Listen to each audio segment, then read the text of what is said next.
My head's in the clouds, can you bring me back down? Boy, I need it. I need it. I need it. I need it. I need it. I need it. Cali, Cali, Cali, Cali, Cali, Cali, Cali, Cali, Cali, Cali, Cali, Cali, Cali, Cali, Cali, Cali, Cali, Cali, Kush, Cali, Kush, Cali, Kush, Cali, Kush, Cali, Kush, Cali, Kush, Cali, Kush, Cali. Cali Kush, pase blanc, Cali Kush, quiero fumar, Cali Kush, dime na, na, na, na. No to that lick, no to the mix. In my bag, I am the Balenciaga sponsorship. We smoking blunts, don't pass no clip. My head's in the clouds, can you bring me back down? Boy, I need it. Girl, don't trip, take a hit, take a flight to Cali, Cali, Cali, Cali, Cali, Cali, Cali, Cali, Cali, Cali, Cali, Cali, Cali, Kush, Cali, Kush, Cali, Kush, Cali, Kush, Cali, Kush, Cali, Kush, Cali, Kush, Cali. Como Mari todo el día, creepy kush, creepy, creepy kush, todo el día. Prende Philly, llévame a la orilla. Playa, mujeres fumando. Mira, tírame plan y esos nalgas de mentira. Tan brinda, que chimba, colombiana linda. Siempre con los ojos rojos de Cali, con mi amiguita Mari.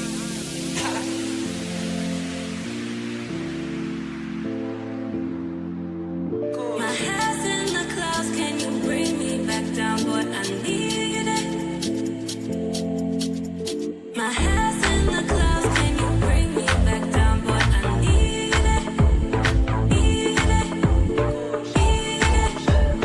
Need it.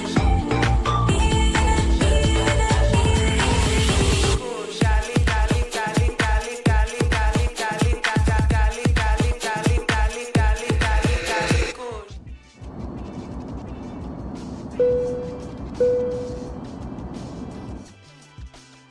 Shout out on a wonderful, wonderful Thursday night. Hope you guys are having a great evening. I'm having a great evening as well here on Andrea and Andrea's Love Crossing Borders. Let's break the music down. Let's break the music down. Every single time I tell myself that we are done with content that focuses on motivating you to travel to other countries, and in some cases even relocate. And I don't have to use content that focuses on the Plantation Bros or the Karens, but the ones I try to avoid is the Keisha videos. Keisha, you're making it hard. We have another video with a couple of Keishas, a few Keishas, just acting a fool on YouTube. They were being interviewed and they just cussed everybody out and stormed off. And this is not the first time that this has happened. So I ask you, is the myth of the angry black woman, is it correct, or is the angry black woman actually extinct? Is it just fake? Is just social media? The angry black woman never really existed. It's just folklore. We're going to talk about that tonight, because for some of you guys that decide to stay on the plantation, you got to realize you're going to be choosing from among the angry black women. Not all black women, so we're not talking about all black women, but there are enough angry black women that you might make the mistake, fall in love with one, have children by one. And so we're going to give you some warning signals tonight as we watch these ladies portray themselves on these panels and on these interviews. Shout out to all you guys here. Now let's get back to our regularly scheduled music. Shout out to all you guys. I'm having a great night, guys. I'm so excited, I just can't hide it. I'm about to lose control, and I think I like it. Shout out to the Pointer Sisters for that one. I'm so excited, I just can't hide it. I just can't hide it. I'm about to lose control, and I think I like it. Shout out to our brother Will, numero uno, with the super chat right out the gate. He says, salutations, Andrea, and chat family. Smash the like, subscribe to the channel, support the Children's Cancer Hospital. Yes, sir, guys. All super chats and PayPals will go towards the Children's Cancer Foundation. I'm not all super chats, but all cash apps. Sorry, all cash apps, and all going to the PayPal. You can see it going down at the bottom of your screen.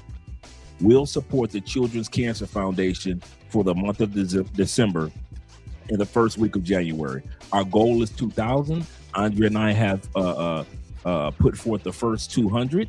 You guys have been putting forth quite a bit as well. And so thank you very much in regards to the donations. Last year, we were able to raise over $4,100 to go towards the Children's Cancer Foundation here in Cali, Colombia. So we appreciate that, guys. Shout out to my brother David Dice. Yes, sir. And happy holidays. Yes, sir. Happy holidays to all you guys getting ready for the holidays. And shout out to my brother David Dice being in the building. Shout out to you, Dave. He said, after last night live, he said, I'm good on this 24/7. Oh my gosh, man. I'm sitting back thinking like, no, this cannot be. Say it isn't so. Well, tomorrow's live stream is going to be a great one. We got an interview with our brother Jalen, who actually opened up a rooftop, excellent rooftop Airbnb in Cartagena just recently. And I'm talking about a beautiful one. So we're going to be interviewing him. It's great to see veterans taking their monies and investing it in the new countries in which they're in. This one just so happened to be Cartagena, Colombia. So tomorrow we will be doing an interview with our brother Jay. He will be talking about what's going on in Colombia, what's going on in Cartagena. We're going to talk about all these things, then between the Pookies and the Ray Rays and all that takes place that you may not hear about in Cartagena. We're going to hear from a guy that's been living there, one of our brothers that's been living there for quite a while. So tomorrow night, make sure that you guys are here to get any questions answered in regards to Cartagena and his new Airbnb location. I saw it being built brick by brick because he was posting it on Facebook, and now it's open, and it looks wonderful, guys. It looks wonderful. And for those that like to bring your lady friends, he's going to be discussing that as well. So shout out to all you guys, and shout out to our brother Jay and all the guys in Cartagena. So we're going to be talking about that mañana.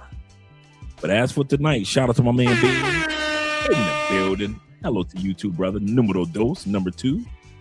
And Will says, welcome to all. Shout out to my brother Simple Logic, always here, always showing some love. Greetings from the BA boys, the BMV boys representing. Yes, sir. Appreciate you, brother.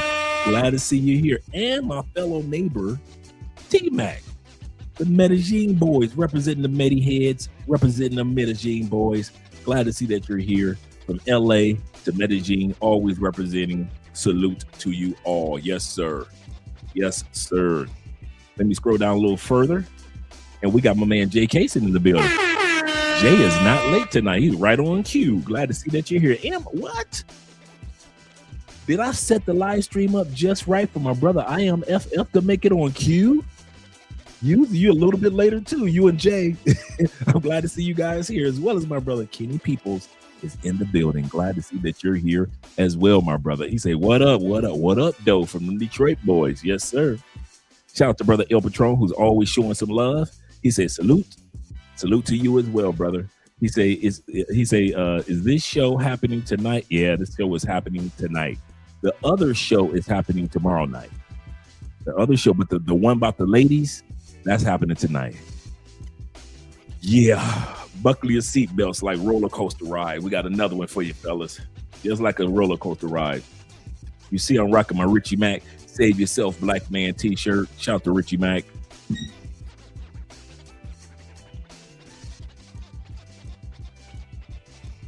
Save yourself, Bachman.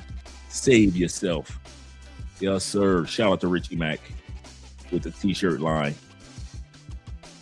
He said, salute Andre. He said, yes, this show is rocking tonight. It's rocking tonight. That's what we're going to be doing. And shout out also to David Dice once again. And let me make sure I get everybody. Yeah, the family, Andre and Andrea. Do you guys realize that in 2 days, Andre and I will be celebrating our 6th-year wedding anniversary on Sunday? Shout out to you guys for being here all these years with us. On Saturday, wait a minute. Oh, on Saturday. On Saturday, we probably do a live stream together on Sunday in regards to, relationships around the world. But on Sabado, I'm thinking today is Friday, my bad, for a split second. He said, honestly, after last night's live, he said, I'm good on the average black woman. Just tired, bruh. And this video that I'm going to be showing you guys has gone viral over the last couple of weeks. It has gone viral. And I feel like you guys, shout out to my brother, Black Chairman in the building, as well as Raymond. He said, I like that shirt, Andre. Yeah, I got this at the Conclave with Richie Mack. Got the brother with the passport on it.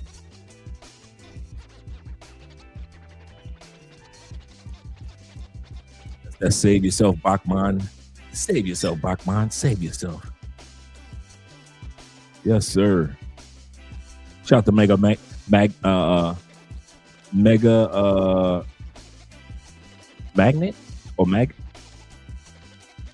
Mac Anika. I'm pronouncing it all wrong, so I'm Andre, find your glasses. Shout out to Mega being in the building. Shout out to you being here, brother. El Patron said the AWS is AI sent to destroy Chewbacca. He said the AWS is AI sent to destroy Chewbacca. Shout out to Chewie and my boy Theo Wolf. Shout out to Theo Wolf and Chewie. Yes, sir. Shout out to man Raymond, Mr. Turner in the building. I really need to go find my glasses. He said, good evening, Andre, and good morning to the other brothers. Yes, sir. The brothers on the other side of the world. Good morning to you guys. He said, evening, Andre. Evening, Andre, and my brothers. He said, let's continue to being the men that the world respects. Salute to you all. Yes, sir. He's absolutely correct. We have to have some type of decorum about ourselves. Yes, sir. And Mr. Sagner being in the building.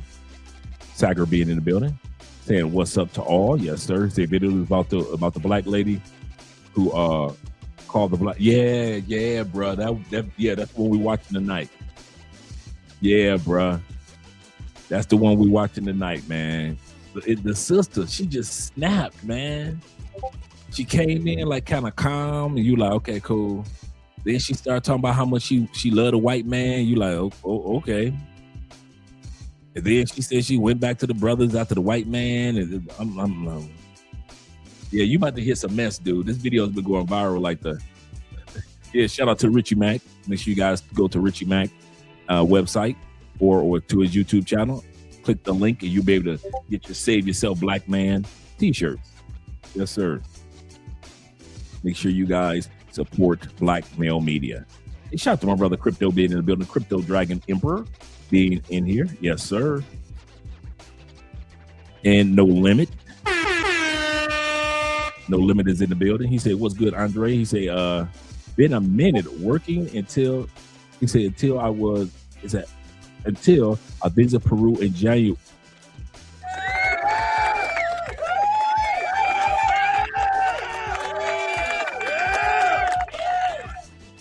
Yes, sir. That's how it's done. Grind and then enjoy it. Just like the YouTube channel that says, earn your leisure. Earn your leisure. Shout out to our brother Kenny People being in the building as well. Since when the average black women being rich as well. That's what they claiming. We can only go by what they're bragging about. We cannot check their bank accounts. But I guess money doesn't mean that you're going to have class. You can have the money in the bank account. And she does She spends more time on this video bragging about what she has and what she's done. And you're like, okay, we're happy for you for being an adult. Shout out to Chat with Chan. Shout out to Chat with Chan. First time I've seen this one. Shout out to Chat with Chan. Welcome to the family, brother. I haven't seen you in a minute. Yeah, it's been a while. Chat with Chan says this. Good to see that you're doing well. Good to see you as well, brother. If it's been a while, man. Wow. Glad to see that you're here, man. You say the t-shirt is showing a brother running from the big, showing for the big girls, big girls. He's got his passport.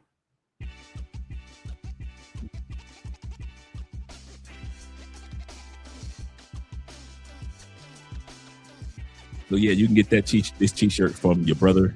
Richie Mac's website. Shout out to Ricky.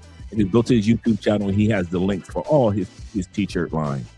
I've got a couple of his golf shirts too. Zoom to Thailand golf shirts. Shout out to Global Homie being in the building. He said, "What's up? What up, dope brother? Blessings to everyone." Let me scroll down a little further. IBN Bobby is in the building. Bobby say, "I'm first, no matter what. I'm first." Yes, sir. Yes, sir. And we got Black Nubian in the building. Canadian brothers are at it again. I told this guy where I was from. He said, "Oh, Canada." Oh, Canada. Shout out to them Canadian brothers. Always represent getting the drops. Yes, sir. Let's see what else I got down here. We got my brother Black Nubian in the building. Always representing Black Nubian TV. Glad to see that you're here. As well as Kenny Hawk. What? Kenny in the building?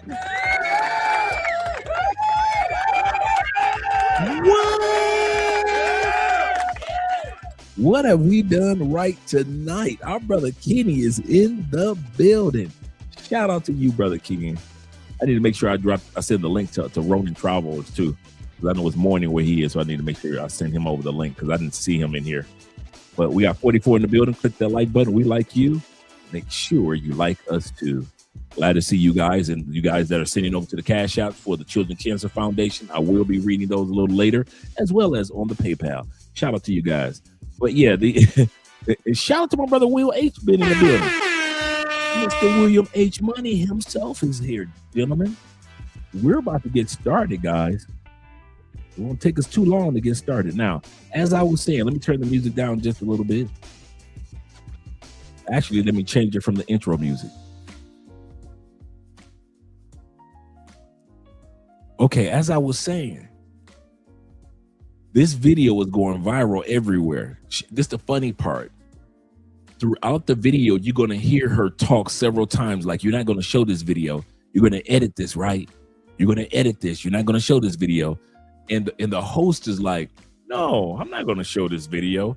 But when she snaps, as you can tell, he put the video on his channel anyway. And I'm going to drop the link to his channel so we can support him.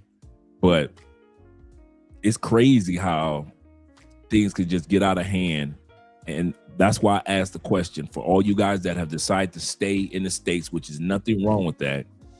But do people be prepared to answer this question? Does the angry Black woman still exist, or is she going extinct?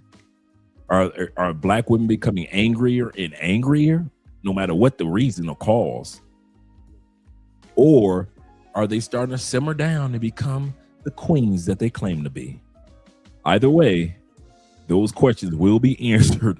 Will be answered tonight. Shout out to Kenny Hawthorne with the $5 super sticker. My neighbor here in Cali, Colombia. He's always here. He's always in the States. He's living his life. Shout out to my man JL being in the building. He said, "What up, though?" Yes, sir. You better back the fuck up out my face, goddammit. I'm from Detroit, Michigan. Don't play with me. Don't play with them Detroit boys. What up, though, big bro? He said, peace and blessings, truly. He said, respect the mods and salute to all the family here. Yes, sir, gentlemen. Salute to all of you. Salute to all of you.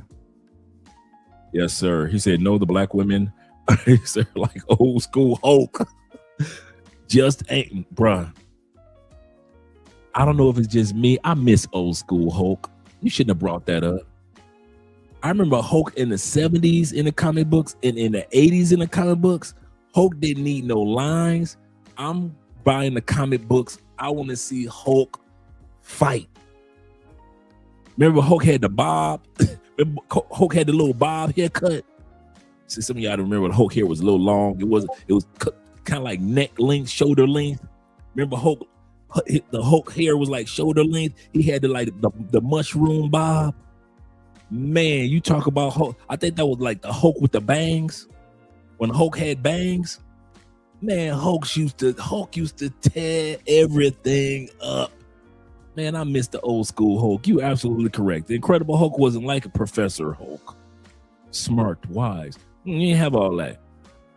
You just bought your Hulk comic book because you knew he was about to tear something up.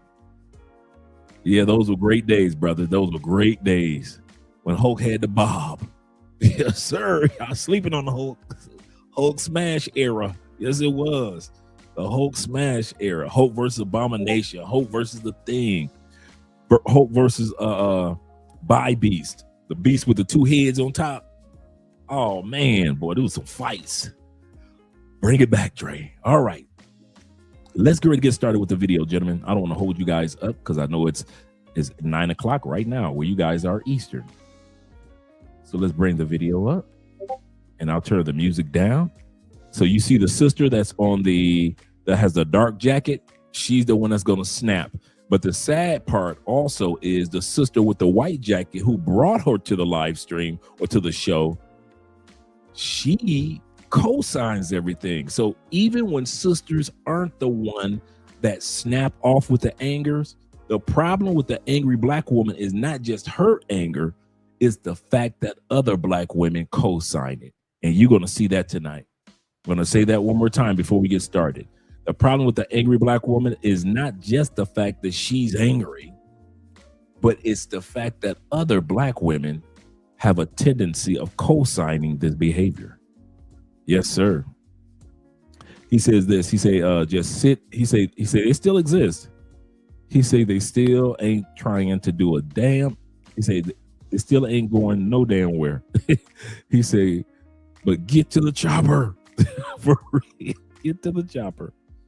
He say both of the sisters on the video are two of the same. Shout out to two of the same. Yes, sir. Shout out to the brother who remained calm. That's the one thing I can say. You guys will be proud of this brother and how stoic he was through this whole ordeal. Let's get started. I promise you, I'm ungovernable. First of all, you smell funny, right? I smell funny? Yes, you do. You smell funny, and the that I with, you can never touch. Even the with you lame ass. Are you serious? Get the out of here. Yes, I'm single. Why? I'm an intelligent person. Oh my! You definitely have to explain that one. How does that relate? I'm single. You want to know why I'm single? Yeah, why you're single? I think it's hard to find a partner when I have such a concrete perception of how I want to live my life, and it's hard to find a person to collaborate with me to help that manifest. Women truly want men to just give and give and give with nothing in return. The fact that women continuously feel as though a man should spoil them and do for them just because they're a woman, just because they exist. No type of conversation on what you give back. What does he get out of it? Okay? How does it all come full circle? This is where the disconnect is happening. Where the niggas at who paying bills? Cause I'm not doing this shit no more. Like I'm done. I'm so fucking done. Now I see why these women out here like living good. What a nigga paying their bills? Like where are they? See, we live in a time right now where a lot of women, not all women, but a lot of women want the authority of a man, want the responsibility of a child, and want the perks of being a woman. I mean, that's cold line. That's a cold line. Let's let that man cook one more time. Bills, like where are they? See, we live in a time right now where a lot of women, not all women, but a lot of women want the authority of a man, want the responsibility of a child, and want the perks of being a woman. I mean, I got to see something better though. Like maybe I could switch the program, but I have to see something better. And the majority of the time, the average man doesn't show me better than what I can do for myself. Oh, we're gonna walk this back soon. Okay, and why are you single? Pretty much the same reason. We're not gonna ask him why he's single. I know he just Ladies first. Oh, She just didn't even let her friend finish her statement. She was so focused on what the brother had to say. Did y'all catch that? She was so focused in her mind to hear what the brother had to say that when the moderator or the speaker was asking the sister, hey, let me hear what you ladies have to say first. You're not going to ask him? Can you wait till I get to him? And now we didn't get a chance to hear what the one sister had to say about why she was single. That never came back up. Even when you're right, you're wrong. but pretty much the same reason. You can't find a man to fit in your program? Not all right. So all right. I guess not the same reason. I just feel like a lot of these people are not being honest with themselves. So it's like, if you can't be honest with yourself, how are you supposed to be honest with me? And it's like I'm coming across it a lot, and I'm big on integrity. So it's like, okay. So you find some lying ass men out here. Yeah, pretty much, I guess. Good enough. Good enough. The reason why women love cheaters, women love liars and cheaters, because all they ever talk about is the men that lie and cheat. But guess what, Marks? They keep going for the same men. You see that point that the brother just made? Women complain about liars and cheaters. Like this one sister here, she says she keeps coming across liars. That's because she keeps giving liars and or cheaters a chance. Why do they keep doing that? Because maybe some are just accustomed to it, or a habit, or maybe they really do like them and they just don't want to admit that they do like liars and cheaters. Yeah, pretty much, I guess. Good enough. Good enough. The reason why women love cheaters, women love liars and cheaters, because all they ever talk about is the men that lie and cheat. But guess what, Marks? They keep going for the same men. Women don't like liars, yeah? Want man to tell the truth, yeah? A guy just came up to me, yeah, and the first thing he said to me is that, look, I know I don't have enough money to ask for your number, but I'm gonna ask anyway. And I was like, Omo, Wait, are you calling Omo? I've got a boyfriend. Wait, what's because Omo mean? The first mistake you made was telling me that you ain't got money. Instead of you to trick me and pretend that you got money, you told me from the beginning. You chose honesty, and for that reason, make it make sense. She said because this man walked up to her and was honest. Listen, I ain't got money like that, but I would like to get to know you as I get money. She's upset. Shout out to my man in the building, Iron Mike Dyson. Glad to see you here, Mr. Dyson. She's upset. Yeah, right. These broads washed. She's literally upset that the dude did not lie to her. I'm going to play this lady again. She's upset because the man did not lie to her and pretend like he had money. And you know how we do, man. If we gonna lie, we gonna get the coochie. We ain't gonna lie to no woman that we don't want to get that coochie from. So she had rather that he lied, got the coochie, then she found out he was broke. Then she'd have had her heart broken. But instead of lying to her, he told her the truth. And she said that's why she ain't giving the number. Because he told the truth. Not because he was broke. Notice she didn't say that because he didn't have no money. I need a man that can take care of me. She didn't say that. She said because he didn't trick her with a lie, he didn't get the number. You can't make this ish up. What talk about is the men that lie and cheat. But guess what, Marks? They keep going for the same men. Women don't like liars, yeah? Want man to tell the truth, yeah? a guy just came up to me, yeah, and the first thing he said to me is that, look, I know I don't have enough money to ask for your number, but I'm gonna ask anyway. And I was like, Omo, I've Wait, got are a you calling boyfriend. Omo? I've got a boyfriend. Wait, what's because Omo mean? The first mistake you made was telling me that you ain't got money. Instead of you to trick me and pretend that you've got money, you told me from the beginning. You chose honesty, and for that reason, Make it's a it no from make me. It's a no from me. sense. Women do this every single day. You can go on Twitter right now, you can go on TikTok right now, Every day. and there's whole videos about finessing men, taking money from men, and manipulating men. And I've spoken about this before on other platforms. Women think it's okay to manipulate men, but when men do anything, if a man lies about his job and then it ends up happening to a woman, they're gonna go nuts. Everything a woman does is a lie. How many first dates do you go? I don't date. You don't date? Yeah, not right now. Cobwebs. Okay. It's not cobwebs, but I don't. Yeah, You I don't. date. You don't. I was in a relationship for a long time. What's a long time? 9 years. Mm. Yeah. Ooh. How small was that guy? Off and on. Off and on. Okay, that sounds tumultuous. Yeah, it was tumultuous. What happened? Did you catch that she shrugged her shoulders? That's the universal sign of all women, no matter what race, color, or creed. They don't want to tell the truth of what happened. I'm going to bring that little moment back. That little moment back when he said, what happened? Watch her shrug her shoulders. That's the universal sign of all women, no matter what race, color, or creed, that they do not want you to know the truth of why it didn't work out after 9 years of getting her coochie slammed. Just imagine, she got her coochie slammed for 9 years. And all she ended up with was a sore coochie and a broken heart. I don't. You don't.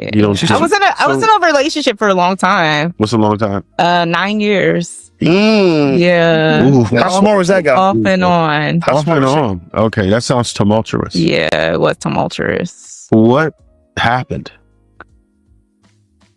She shrugged her shoulders. I take a lot of accountability. We'll see. We just didn't work out. He was younger than me too. I will How give much him grace younger? for that. 6 years younger than me. He was 6. So, all you mathematicians, all you Theo Wolf's binary students, she was with the brother for 9 years. Check.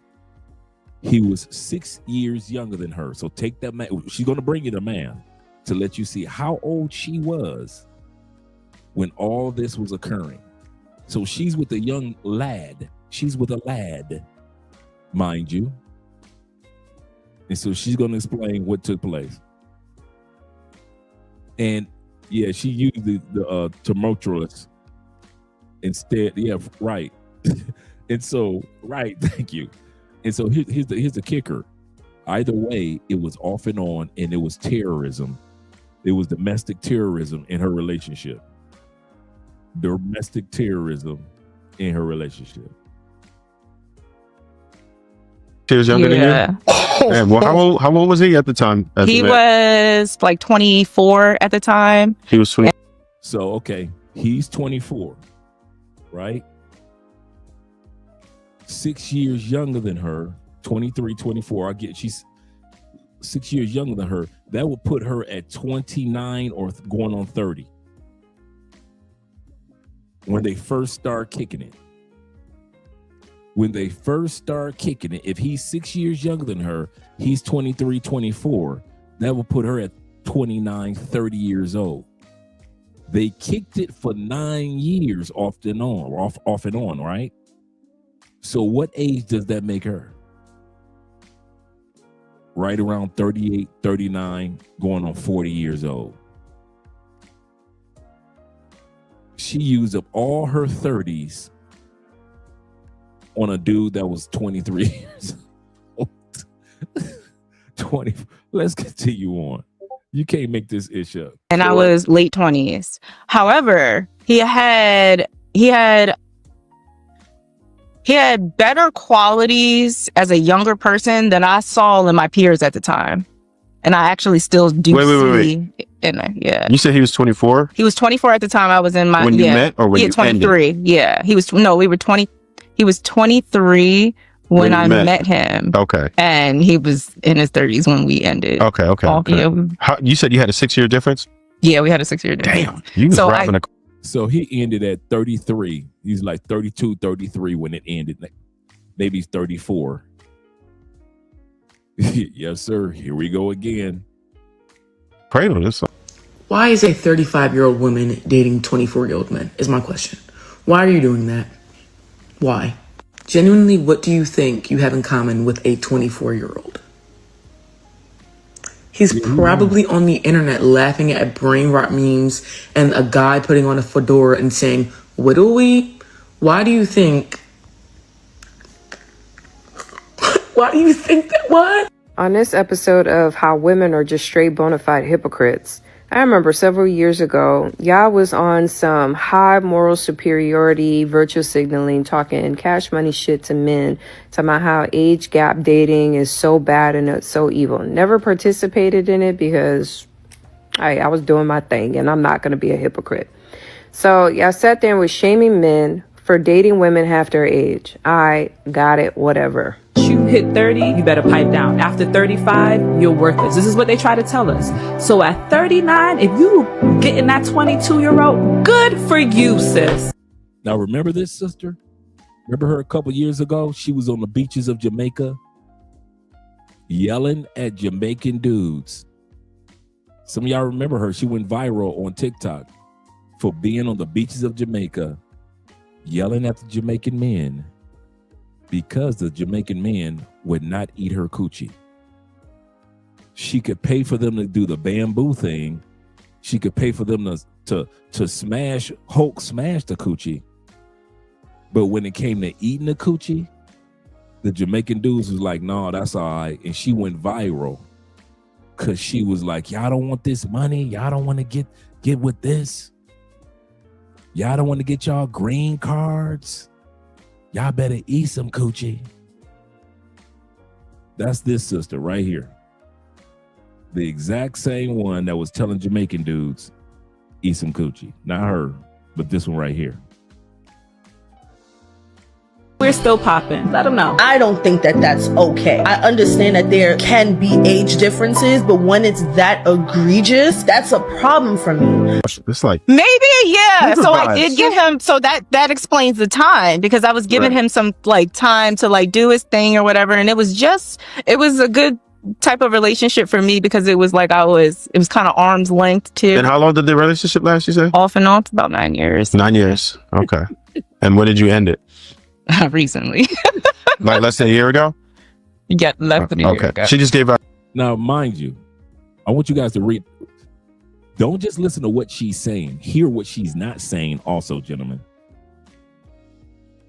This is a 24-year-old young man, right? In the prime of his intimate lifestyle.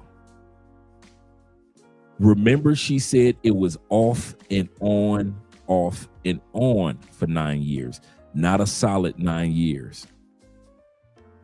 I would bet anything she was his jump off and sugar mama for 9 years.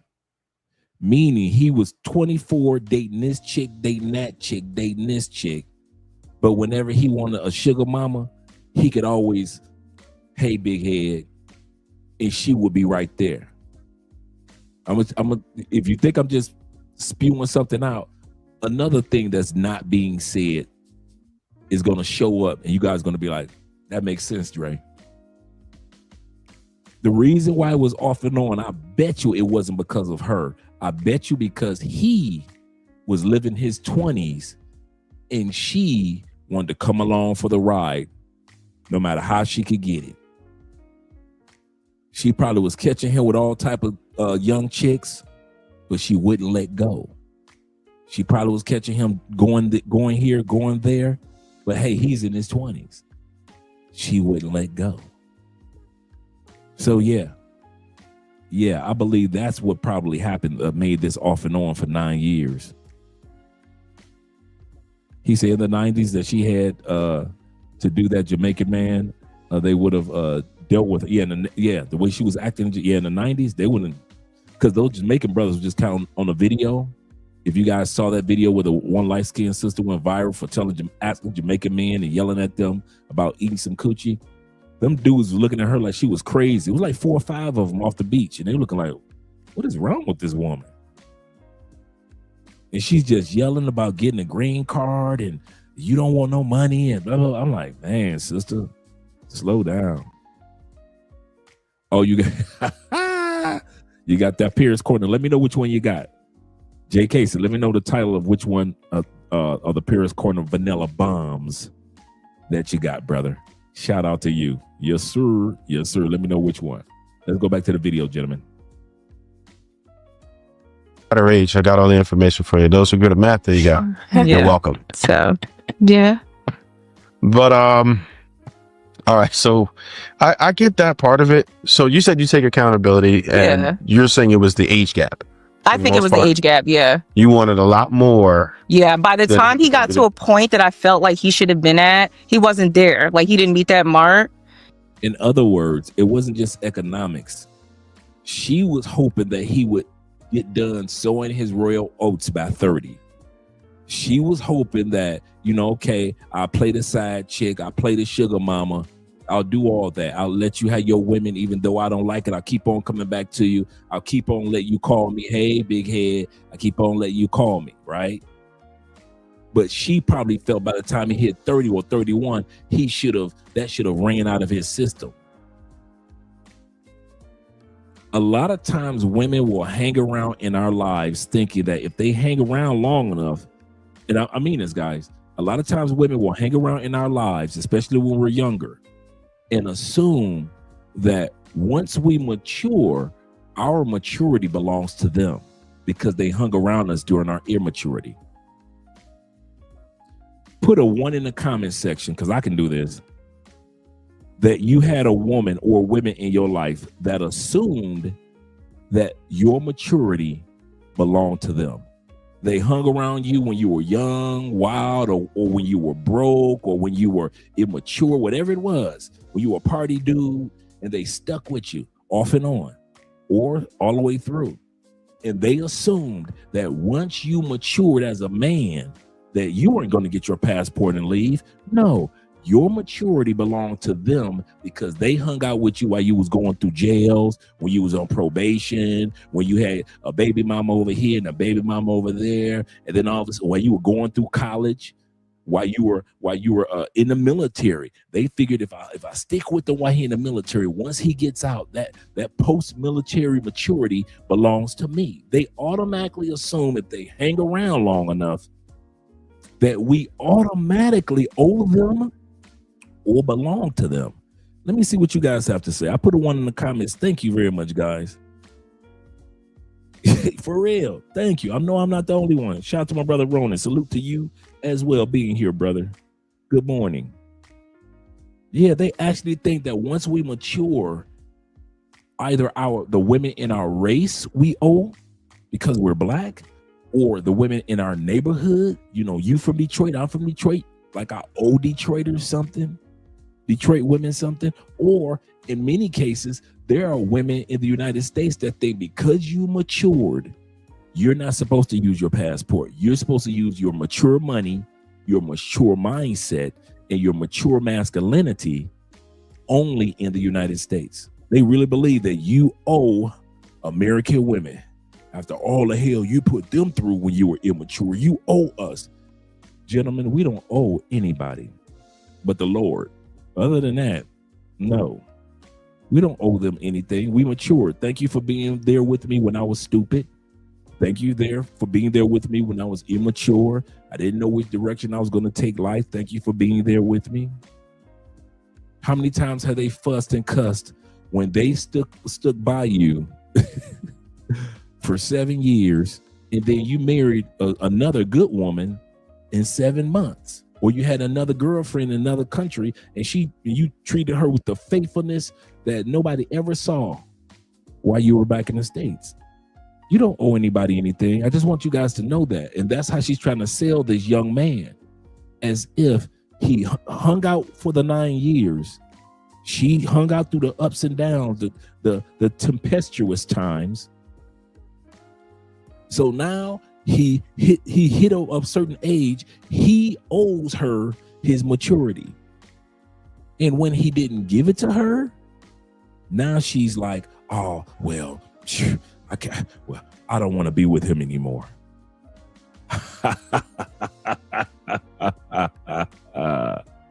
You got the Rafaqat. Let's see. Let me grab it real quick.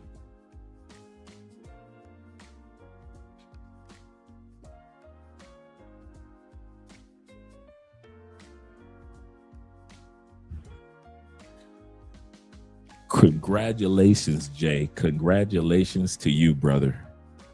I'm glad to hear that you have that cologne. The cologne of the night is Rafaqat by Perfume by Paris Corners. Rafaqat is a vanilla bomb, just like the brother just said. And it's spelled just like it said, and it's pronounced Rafaqat. And it is a clone of YSL's hard to find Baby Cat. When Baby Cat came out about a year and a half ago, you could not find that cologne anywhere. I'm in Paris. I'm in Paris. You should be able to find it in the cologne capital, right? Me and Andrea going from mall to mall to mall. They didn't even have it. Either it was sold out or the YSL distributor didn't have it yet or whatever it was. I found out about Rafaqat. Bruh, if you ever want a nice vanilla bomb that smells extremely masculine, it almost smells like a nice little drink as well, you want to get this. Hey, you see my bottle. I've had my bottle for a year. You see it's almost gone. You see my bottle's almost gone, so I'll be putting dents in this one. This is an excellent date night scent. Excellent. Man, that. You know, sometimes I'll be talking about a cologne, then I spray it, and then I remember how good it actually is. Oh my God, that's good. And there is nothing, and as Jay Kaysen can attest to, there is nothing feminine about the scent. So it's not necessary. A woman can wear it, but if she's trying to be cute and smell like a man. But the vanilla scent in here is extremely masculine. And like I said, I compare Andrea's vanilla perfumes to my vanilla colognes, completely different vanilla scents that they use for women perfumes. So tonight's cologne is Rafaqat. Bruh, it is not expensive, like $30 now. And if you have never got a chance to smell Baby Cat by YSL, get this vanilla bomb. And I mean vanilla bomb. Compliment getter numero uno. Shout out to you, brother. Shout out to you. Yes, sir. Yes, sir. He said, check out Coconut Lagoon from Paris up here. See, I got so many coconut colognes, man. Like the coconut scent from Creed Virgin Island Water. This if you like pina, this is literally pina colada cologne. This is literally masculine pina colada cologne. He said that YSL smells magnificent, by the way, Dre. Thank you. I didn't get man, we were all over Paris, man. We looked all over Paris and London. Couldn't find it. Couldn't find it, man. And it was during Christmas season, so I can understand why it was selling out. Shout out to my man, Blackest Night in the building. Salute to you as well, brother. Salute to you as well. He said heading out tomorrow for Christmas holidays to London, Istanbul, Bulgaria, Berlin. Man, you doing big things, brother. And Paris. We'll be tuning in from each city. Shout out to you. Shout out to you, man. Yeah, I'm glad that you're enjoying it. He said just got the Rosendo number 7 for steel. Gotta look that one up.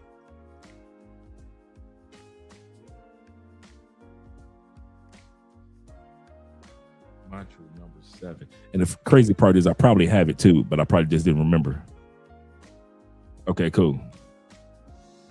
Let's get back to the video, gentlemen. hearing the madness that this woman is speaking. Let's get back to the video. Okay. And I realized it wasn't about his age. This is just the type of person he is. Right. That happens. Yeah. Some people are just not ambitious. And it took me a really long time to figure that out. Were you trying to build it there? Time. I wasn't trying to build because he was already at a point. He was already at a point. What does that mean? He fit where he was accomplished to be a young person, but then he hit a cap and just didn't do anything after that. Does that make sense? It does. It does make sense what you're saying, but it doesn't make sense to do that. And right.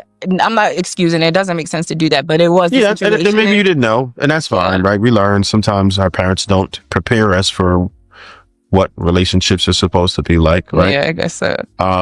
Mine didn't, right? I ran into a buzzsaw. I had a lot of bad things happen to me before I found my way, so I could understand that. I've made several mistakes, and the one thing that I've learned, the most valuable thing that I've learned, is you can't bring happiness to someone else. Happiness comes from within. Absolutely. And you can't motivate someone. Motivation comes from within. I learned that a very hard way. And I think that's a mistake that a lot of young ladies make. I'm glad you were at least transparent enough to say that you were the complete cause of that, because men do cap out. One thing I always refer to is a bell curve. So if we were talking about incomes or something, what would be acceptable for you? I mean, I'm not going to say, like, you have a number because you very calculated. You have a plan.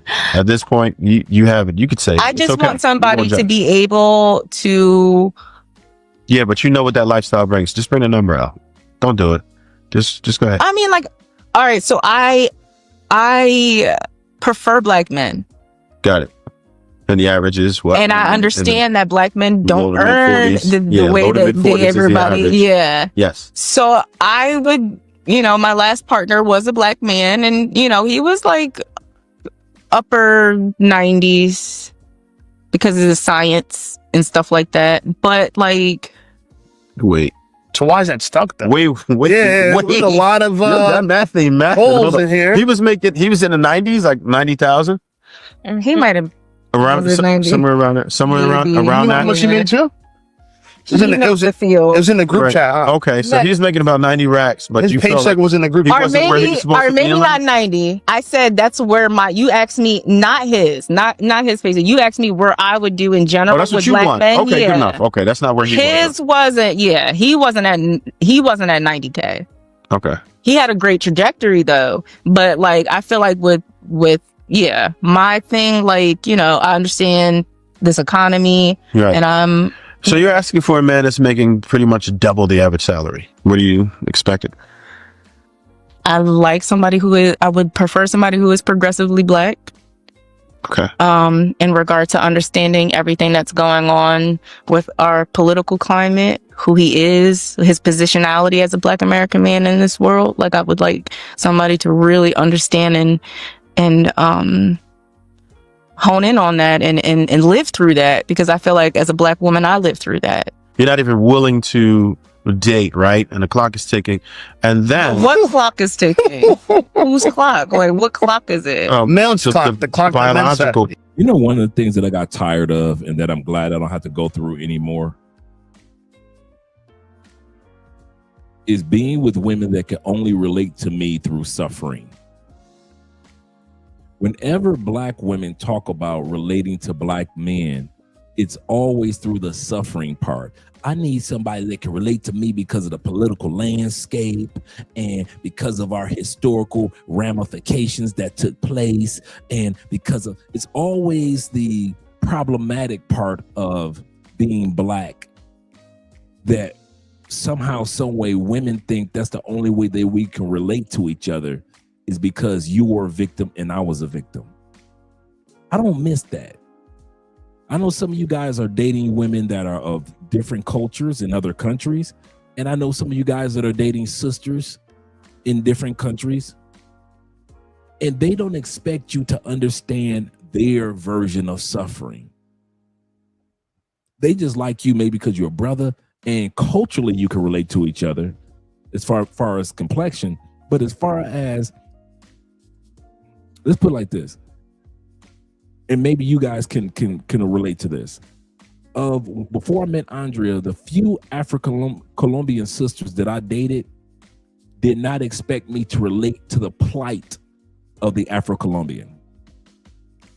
They never expected me to understand what's going on, why this is not happening, why they're behind in this. They never expect me to understand the victimization that takes place among Black people in certain countries. They never did that. They never came to me like, I like Andre because he can relate to the Black Power movement. I didn't miss being around sisters back in the States that say that they can only relate to me or only want to be with me because as a Black man, I can relate to their plight. Can I relate? Yes. But is that the reason why I want you to be attracted to me? Because we both come from ancestors of slaves? No. And I don't miss that. And the reason why I brought that up, guys, they're trauma bonding. Good point, Ronan. They're trauma bonding. And the reason why I brought that up, gentlemen, is this. You don't have to trauma bond with people to enjoy life. The sisters back in on the plantation, they want you to trauma bond. But there are sisters in other countries that could care less, and they have their own plights, but they could care less when it comes to you connecting to them by way of trauma. They want you to connect to them by way of other things, other interests. But you still have sisters in the States that think because we're going through the same political upheaval, we went through slavery together, we can relate to the history of hip hop and stuff like that, then you must be the man for me because we can trauma bond.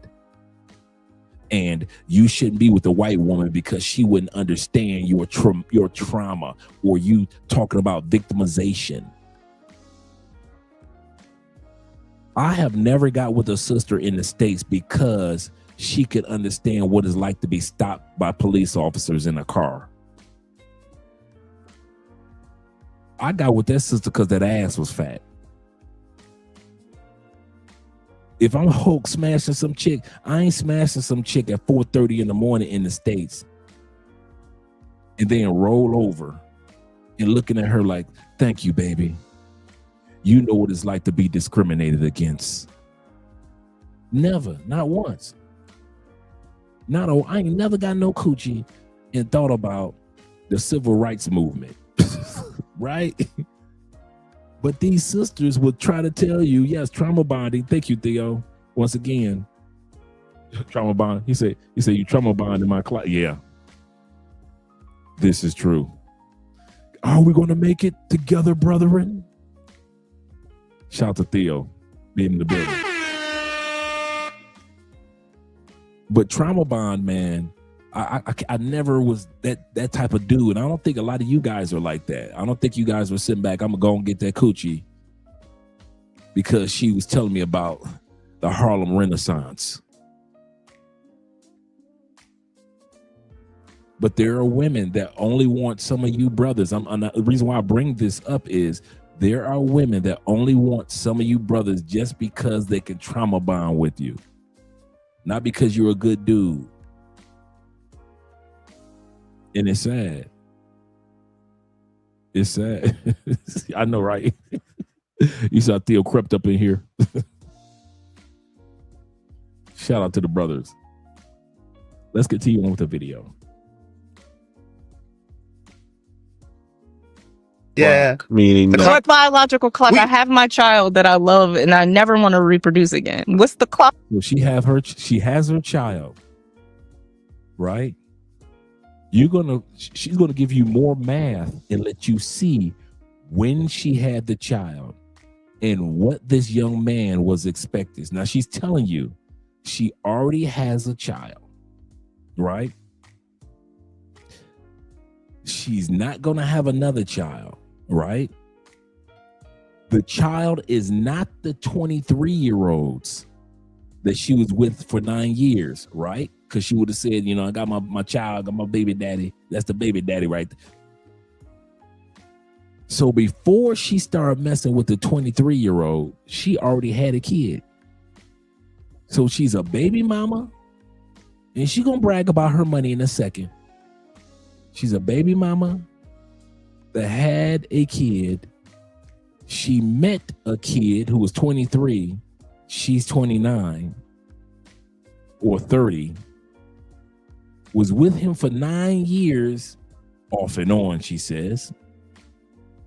Wow, she's a baby mama. This the example that the young lady, her daughter, had to grow up watching. This is what the daughter grew up watching. So you want to wait? So then you're not even trying to offer children, right? So I saw this thing that said, stepdads are the men that women wouldn't date if they didn't have kids. Yep. Yeah. Right. So, right? I would suggest that you not even move in with a woman with kids, my nigga. Because, nigga, they gonna work against you. And when she get mad enough, she gonna remind you that these aren't your kids. You cannot put your hands on somebody else's children. I've seen that happen firsthand. Nigga, you don't come into no motherfucking household trying to play stepdaddy. You come into the house being a man. You don't come trying to play stepdaddy, my nigga. You say something to the mama. You don't say none of them kids. Because they're gonna resent you off you coming in this late in their life. I think men have awakened, right? Men don't want to come into a woman's house and raise another man's child. So the stepdad comes in. The stepdad got to play easy because it's not his house most of the time. It's not his car most of the time.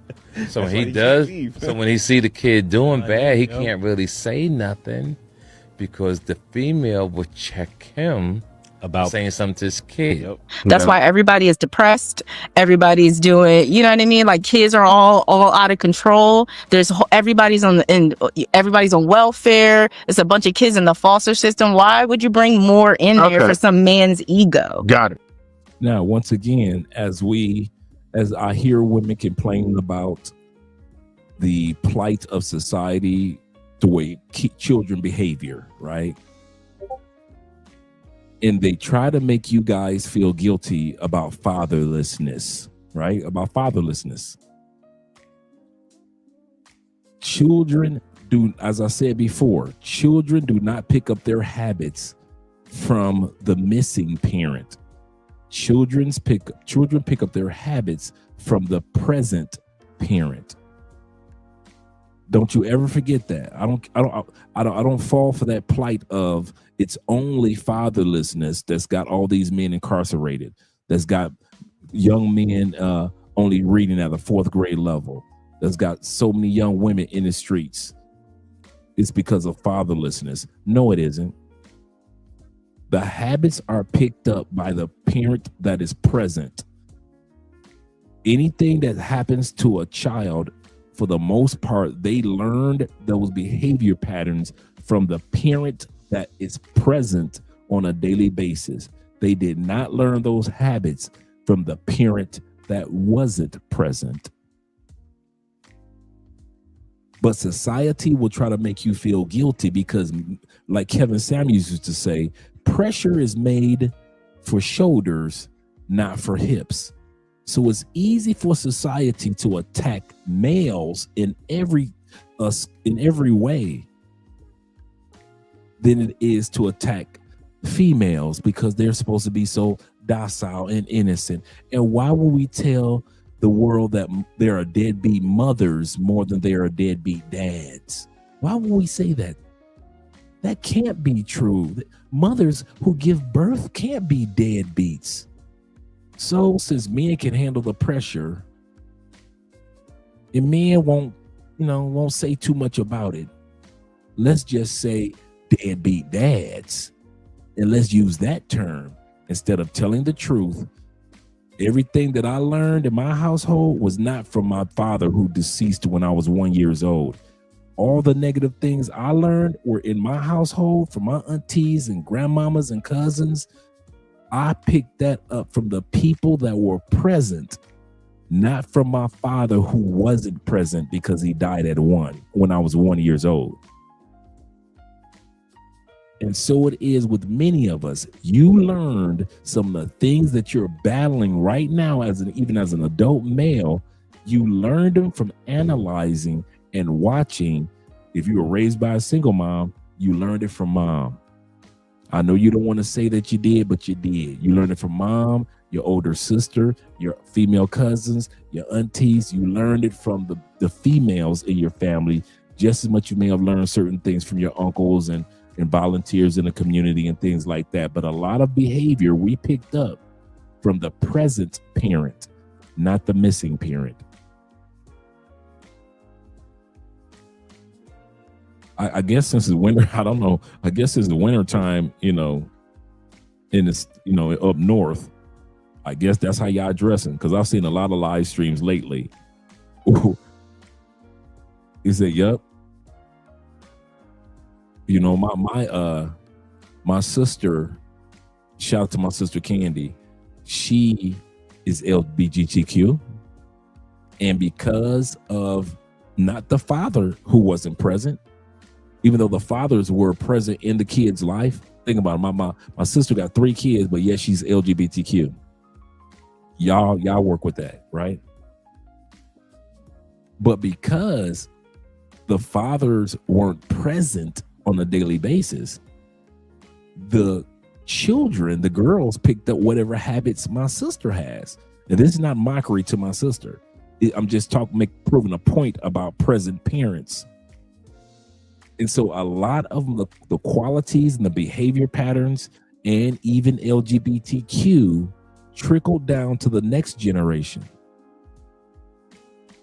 In other words, my sister has gay daughters. One isn't, but the others, how is that? Because, no, I think Candy has one gay daughter, and the other 2 aren't. And why is that? Because more is caught than taught. She can say anything about LGBTQ, but it doesn't matter. They're watching her as LGBTQ. She can say anything about single motherhood, but guess what? Her daughter, the other 2 daughters, are single moms. So my sister has 2 single moms and an LGBTQ daughter. Where did they get that from? Their fathers? The father wasn't present. So where did they get that from? The present parent. And like I said, this is not a mockery of my sister, it's just using an example. And the reason why I often talk about my family, because I'm talking directly to you guys about your families too. But let's continue on with the video. So you got to be human. Sometimes I feel like black men aren't being human. So I realized you were robbing the cradle before, but at this point in your life, I would imagine you would go older, like a lot older, particularly. Not a lot older. No. Okay. Well, what ages are you seeking? I liked my younger person. So she wants to go back to younger, even though she knew what the experience was. But think about it. She's in her 40s and she's like 41, 39 now. Yeah, but you can't do that anymore. Yes, I can. I could date another early 30s man. Yes, I can. Is actually right. I can tell. I can show you. I can date 3. I mean, listen. So just because you have access to men doesn't necessarily mean that they would want to be with you forever, right? So I think that's. Why would you think that I want to be with men forever? I think it's hard for men. Like now I'm sitting here, it's not that you're being delusional. It's really hard for you to conceptualize that there's some women who do not put you at the forefront, who think that men are baggage. Listen to this. Every man and every woman you meet will come with some form of baggage.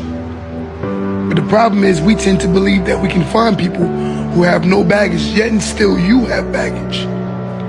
Stop looking for people who don't have baggage. Stop looking for people who don't come with no baggage. Everyone has some form of baggage. And I'm gonna tell you something. Rather than you complaining about a person that has baggage, I think you should start looking at your own baggage. I mean, I personally would rather men with no kids, despite me having 3 kids. I don't think any other any other baby mom is like me. Therefore, I don't want to have to deal with. Listen, we got good into a It's whole not the nother. kids. You're gonna It's hate not the me. kids. You're gonna hate me. So, more. it's not the kids. I don't mind nurturing 5 other kids. It's the baggage that it comes with the mom. Oh, she's doing this to my kids, or you still want to talk to my man. Man, keep it What about the Tony, baggage David, on and the guy Anthony. that doesn't Don't. have kids? It doesn't matter. You're not sitting looking for a love, like a life partner, when you're healthy and you have resources and you have opportunities to learn and grow and evolve. Like, men will never be at the forefront when a woman has all that access. All right, so I understand what you're saying, right? But in the States, it's funny how women assume that they're in the States, no offense, but women in the West have a tendency of assuming that how they think is the global mindset of women. There are women that are doctors in Colombia, in Peru, in Thailand. Once they get home, they're not the head of their departments at home. And they know that, and they have no problem with being like that. There are women that are in China that are saying, if I act like American women, my husband can leave me and not lose any of his property.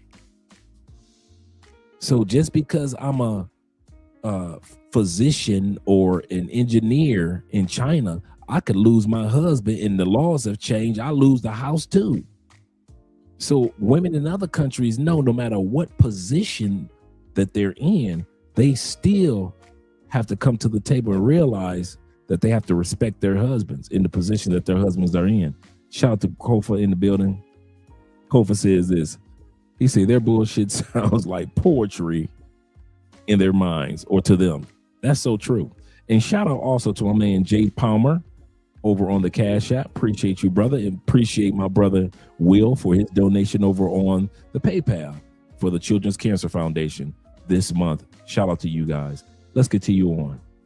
Yeah, that's absolutely correct. Brother Jeff talked about that yesterday. The brother that's his YouTube channel, Ask a Brother. He talked about that. We looked at him talking about that yesterday. How you have a pair of glasses on and women have a pair of sunglasses on. And you have glasses, you can see completely clear what's taking place. But women put on sunglasses and they do not see all of what you see the way that you see it clearly. You see the scenario. This woman had a child, baby mama, saw a 23-year-old young man, was dating him off and on for 9 years, actually expected him once he got mature to be with her, but he didn't want to be with her. She's going to talk about when she ran to the white man and all that. Let's continue on. But that's not the majority of women, right? I realize that there are some like that. I've interviewed hundreds of women by now. And I've spoken to many women like that. It's picking up. The wheels is turning in a lot of girls. A lot of young women too. Like, you see this new movement. I think young women are even more hostile to me. Like, you know what I mean? They not playing no games. They run a tight game. Strict. They run a tight game. It's strict. Check it out, fellas. And I'm going to bring this back a little bit for you guys to hear what she's saying. Young women aren't getting married. True. Young women are going to school in record numbers. True. Nobody's saying that these young ladies are sexless. They're having babies in record numbers too. True. And if you think that these young men in their 20s are frustrated because the women only want to have sex and not relationships, these young men in their 20s are not losing their minds. You ladies want to be liberated and you don't want to get married. You don't want a relationship, but I can beat your coochie up with the force of 1,000 Thors. And I'm only 26, 24, 27. Young men are not losing their mind. They are saying, listen, I will sex you down, Becky down the street, Magali. I'm going to say something. This is one of the best eras of just sexual intimacy to be a young man. When I was coming up, you got to be like you got to at least pretend like you wanted her to be your girlfriend. Now, these young ladies don't even want a relationship, but they will let you run through them. By the time they hit 21, they've been through 25, 30 dudes. So all this bragging that she's doing, yes, the women are running a tight ship. They don't want marriage anymore. They want money. They don't want relationships. They want ROIs. Got you. We understand that part. But while y'all not getting married, while you're not having relationships, you're still having sex, you're still getting diseases in the record numbers, and you're still having babies in record numbers. So yes, you're not having relationships, but dudes are still running through you like trash bags, just dumping inside of you. Rules it's not just something that's like, I understand that it might seem coveted right now, but I think it is a mentality that is growing immensely amongst women all across the board to decenter men and understand that they are not. This is hysterical, man. Yeah, I want you to keep going. I'll just have one more thing to say. Do you not think that this is going to be a detriment to men have to evolve. Forget the nuclear family. Then you have men have to evolve. How are you going to do society it? As a whole. I don't. Men have to evolve. How are you going to do it? If you guys have to die off because you don't procreate and no one reproduces with you, and then death. Well, no, that's not a thing anymore, right? Men have to die off. China already has robots that can hold a baby for up to 10 months term. So pregnancy robots could soon give birth to human children in a revolutionary breakthrough. China is reportedly working on designing a bot with an artificial womb, which will correct. Our sperm will always be needed, but their incubator, their womb, will not. Receive nutrients through a hose in its abdomen that'll soon be able to carry a baby for about 10 months before giving birth. Still a lot of questions like how the egg and sperm would be fertilized and inserted into the womb, and of course how the bot would give birth. But if all goes according to plan, the prototype will make its debut next year. And for those struggling to conceive, hiring a robot to carry their baby will cost about $14,000 US. For $14,000 USD, you don't need a baby mama in order to have a baby. Our sperm will always be in demand, but their womb will not. Significantly less than a human surrogate. We are now coming to an understanding that we don't necessarily need the. By the way, the average surrogate costs to be a surrogate mother to have somebody's baby, $85,000 USD.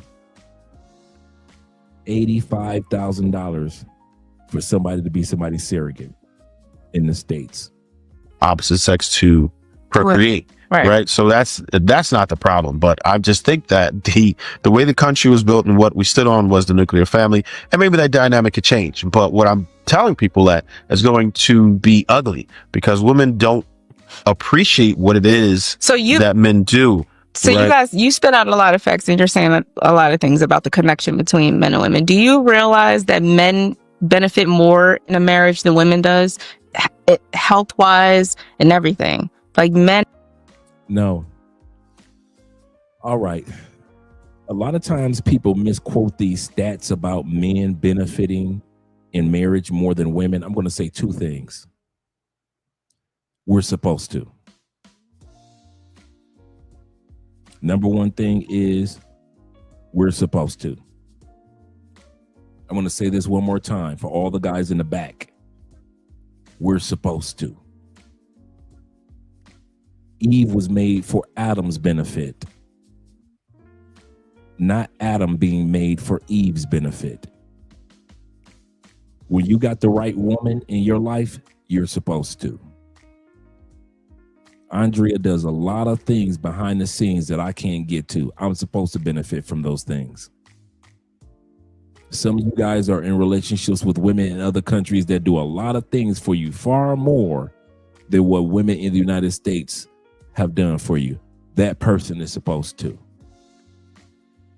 Don't you ever feel shamed of the fact that if they put it on a Libra scale, take it from the Libra, that she's supposed to benefit more. I'm supposed to, according to my Bible, Quran, I'm supposed to. According to my God, my Lord, my Savior, I'm supposed to. Don't you feel bad about you, me and this, me and that. Like I said, I'm talking about one thing. We got two we're going to talk about. The first one is you're supposed to benefit more. According to the Bible, you're supposed to. You get legacy from a woman because she can give you children that can carry on your legacy. You're supposed to. Don't you feel bad? Don't you ever feel bad that that woman can incubate your children and them children can come out looking like you, and that legacy of looking like you can go down 10, 15 generations. That's a benefit. You're supposed to. She cooks, she cleans, she takes care of, she's supposed to. She encourages you, she's supposed to. She gives you good sex, she's supposed to. She give you fire head, she's supposed to. She makes sure that the books are done, she's supposed to. She makes sure that everybody's well and taken care of, she's supposed to. She's supposed to. I don't know why they want to make you feel guilty for wanting a traditional woman. Traditional women, guess what, gentlemen? Traditional women know that you're supposed to benefit more than her. If you ever notice, only the feminists complain that you benefit more than they do. You don't hear grandmama and them complaining. You don't hear the modern traditional women complaining. The only ones you hear are the white liberal extreme women, the white racist women, and the black feminist women, or the womanist women. They complain that you benefit and try to make you feel bad because you don't age as fast. Now, here's the part two. They use that stat that a man benefits from marriage more than a woman because the actual surveys that were done were based on single men versus married men. And statistically, yes, single men benefit less than married men do. Married men do live longer, do live healthier, do have stronger networks in business because married men don't hit a plateau when it comes to connections. Almost 80+%, I think it's 85 or 86% of all millionaires and billionaires are married. Most corporate CEOs, most corporate COOs, CFOs are married. Many times you're not going to be invited to a certain company's function of the top of the best if you don't have somebody special on your arm. Remember Kevin Samuels told the story of when he went to a dinner. He was trying to, hobnob with the big wigs of his company. And so he went to this dinner, and Kevin Samuels said, I hired a pay-for-play to be my other half. She was an escort, not something that you're gonna see in Cartagena by the clock tower. This woman had a degree. She was professional. She was used to being among the best of the best. She was well taken care of, gorgeous sister. He said, I'm hobnobbing with my superiors and my peers. Kevin Samuel said, I go to the bathroom. He said, I see one of the top bosses in our company. He's using the bathroom. He said, we go to wash our hands. He said, that boss turned and looked at me, and I'm going to just make up a name of the young lady.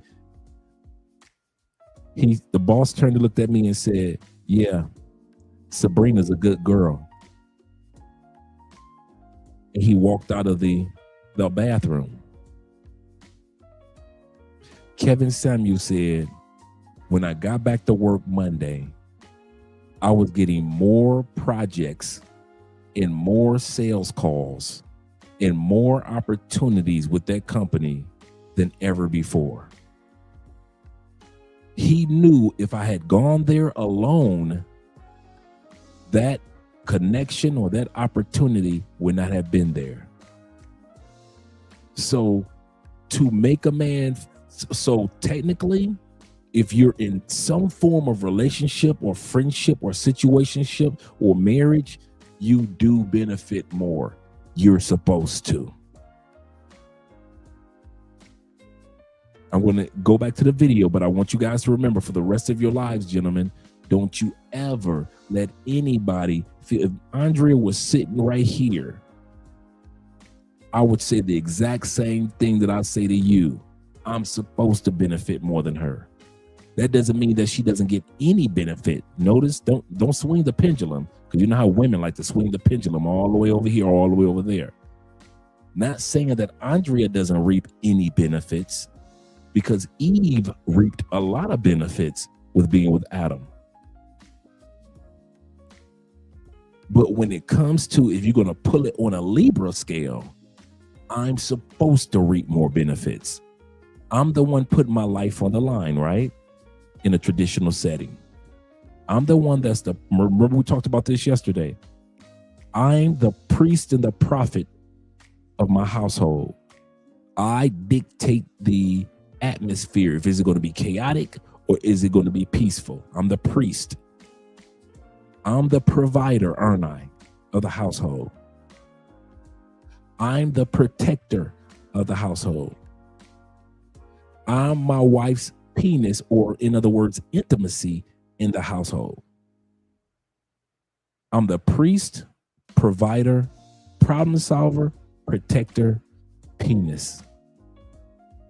If I'm giving all that, I'm supposed to reap the most. Because if anybody cracked that door, I'm the one that needs to jump up and put my life on the line, not her.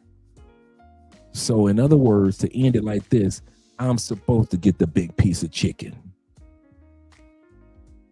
I'm supposed to, don't you ever feel bad for getting the big piece of chicken. I'm supposed to get the last slice of pizza. I'm supposed to get the last drink of the drink of whatever elixir you're drinking. You're supposed to. You put too much on the line as a man that women normally I'm talking about a traditional setting. In a traditional setting, that's why you don't hear traditional women complaining about the man getting more. Traditional women will tell you he's supposed to. He's the priest, the provider, the protector, the problem solver, and the penis of this household. He's supposed to get more. And I'll ride that to the day that I die. Don't you ever let these women shame you, make you feel bad. You watching these panels and they try to make you feel bad for getting more or being treated the way you treated in a relationship or a situationship or in a marriage. I don't care if it's your girlfriend. I don't care if it's your jump off. I don't care if it's your side chick. I don't care if it's your wife or wives. You're supposed to be treated well. You're supposed to. Let's get back to the video. T-Mac said, he said, the husband is the head of the house as Jesus the head of the church. And did not Jesus give his life for the church? And you're expected to, if anything happens, to put your life on the line for your wife, your kids, your girlfriend. If you're walking down the street, you're supposed to get the big piece of chicken. Y'all better be getting them big pieces of chicken instead of eating chicken wings. That's the problem with the black man. We not a black man. He like the chicken wing. He just happy to get a thigh. Your job is supposed to get the whole chicken breast. That used to be, we were James Evans coming through the door, and we got the big piece of chicken. Now, not so much. Don't you ever feel guilty. I'm kind of harping on this, but I really want you guys to realize you're supposed to benefit more. You're supposed to. Let's continue on. Let us continue on. Benefit more health wise. Yeah.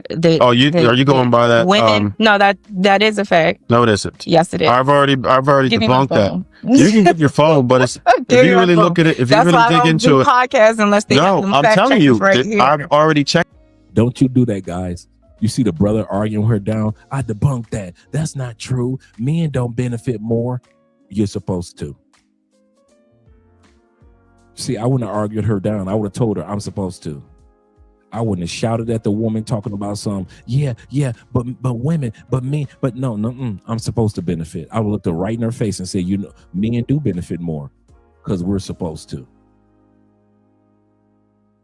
They've done surveys out there, and there are countries other than the United States that have already said men benefit more from marriage than women. We're supposed to.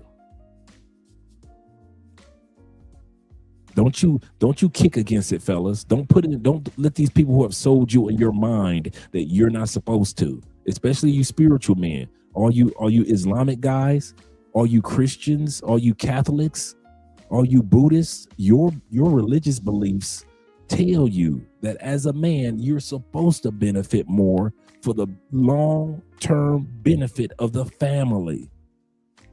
As you benefit more, you give more to the family, and that goes down from generations to generations to generations, because you were blessed. You were able to sow seeds of blessings into your family that have lasted for generations.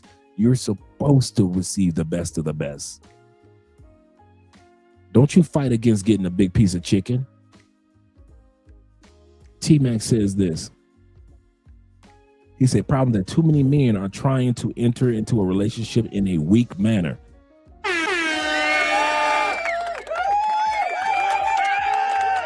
That is so true. That is so true. He said, don't establish standard. He said, it's too late to establish it after the fact. He said, I demand respect from any of the women in my life. Absolutely correct. And that means any woman. I was talking to Andrea about something. I often mention this to Andrea. Let me go to the next part with T-Mac first. He said, too many of these women listen to their single friends who can't keep a man. This is true. What I was about to say is, I often say this to Andrea. Men appreciate love. Men demand respect. Men appreciate love. Men demand, need, desire, want respect. We have one yearning that is stronger than our sexual desire.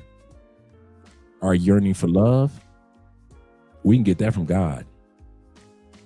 Our greatest yearning as a man will always be respect. If a woman respects you, she's not yelling at you in public. She's not arguing with you in front of the kids, is she? She's not emptying out your bank account if she respects you, does she? She's not cutting up your car or cutting up your clothes if she respects you, no matter what you do. I don't care if you cheated. I don't care if you lied. She respects you enough to know, I might leave him, but I'm not about to cut his clothes up or set his car on fire. Men, don't look for a woman that just loves you first. You'll find a woman that loves you. Put a 1 in the comment section, guys, if you slept with a woman that loved her man that while you were sleeping with her. She was cheating on her man. She was cheating, but she was still sleeping with you.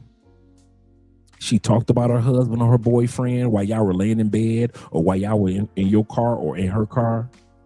She talked about her husband or her boyfriend over dinner with you. You could see that she was truly in love with her husband and her boyfriend while she giving you head in the back of a car. So all you guys that are looking for love, don't look for love only. Appreciate love when you get it from a woman. I'll say that again. I say that word on purpose. I often tell Andrea this. Men appreciate love from a woman. We live by the love that God gives us, which comes in the form of our maturity or wisdom. But we expect, with no broken condition, respect. Anytime I can sleep with your woman, I don't care if she loves you. I know she doesn't respect you or the relationship. I can bust nuts on your woman's back all day long, and she could be madly in love with you. She can get up, clean herself off, go to the grocery store, pick up the kids, cook dinner, have prayer with you, go to Bible study, come home, give you intimacy, and wake up the next morning to take care of the kids. And at least 3 times of the week, I got your wife up in a hotel room screaming at the top of her lungs to where hotel security got to knock on the door to make sure your wife all right. Because she doesn't love you? Because she doesn't respect you. Any man that I see that has a problem in his relationship, most of the time you can backtrack it to how that wife disrespects or respects her man. How she talks to you, how masculine she is, how feminine she is. Some of us have had girlfriends in our lives that were so disrespectful, but because she was so sexy, we kept her around.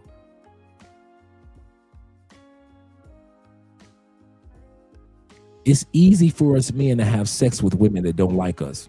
We don't care, right?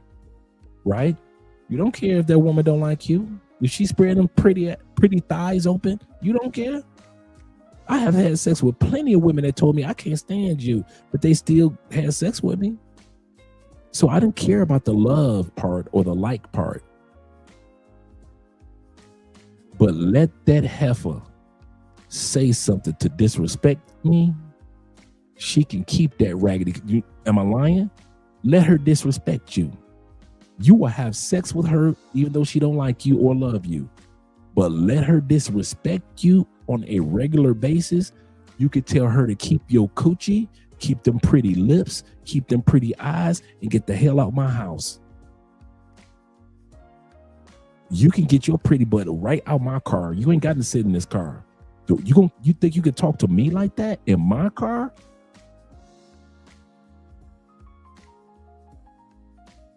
We don't care that much about love and like as much as we demand respect. All men globally throughout human history expect respect. I do not expect love from my wife first. I appreciate love from my wife first. I appreciate Andrea's love. I expect first respect. I don't care how Andrea loves me in front of me, because if she can't respect me when she in front of me, she will not respect this relationship when she's not in front of me. And some of you have had women that loved you in front of you, but because she didn't respect you in front of you, she also didn't respect you in them streets when she wasn't in front of you. And I'm not talking about being an idiot and an ass, you gonna respect me. I'm not saying that form of respect. I'm not talking about being an asshole. I'm talking about the respect that a man gets because it's our job. My wife respects me because on a daily basis, she sees the priest, provider, protector, problem solver, the penis, meaning the intimacy. Because she see the 5 elements of a man, the 5 elements or the 5 deadly venoms of a man, daily, she knows to respect that. She has something to respect. In other words, that could be taken away.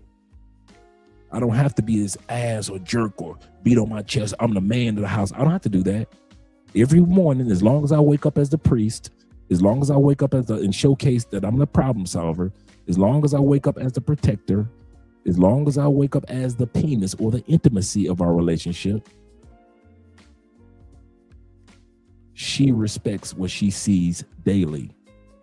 Some of us don't show this daily, and that's why your woman doesn't respect you.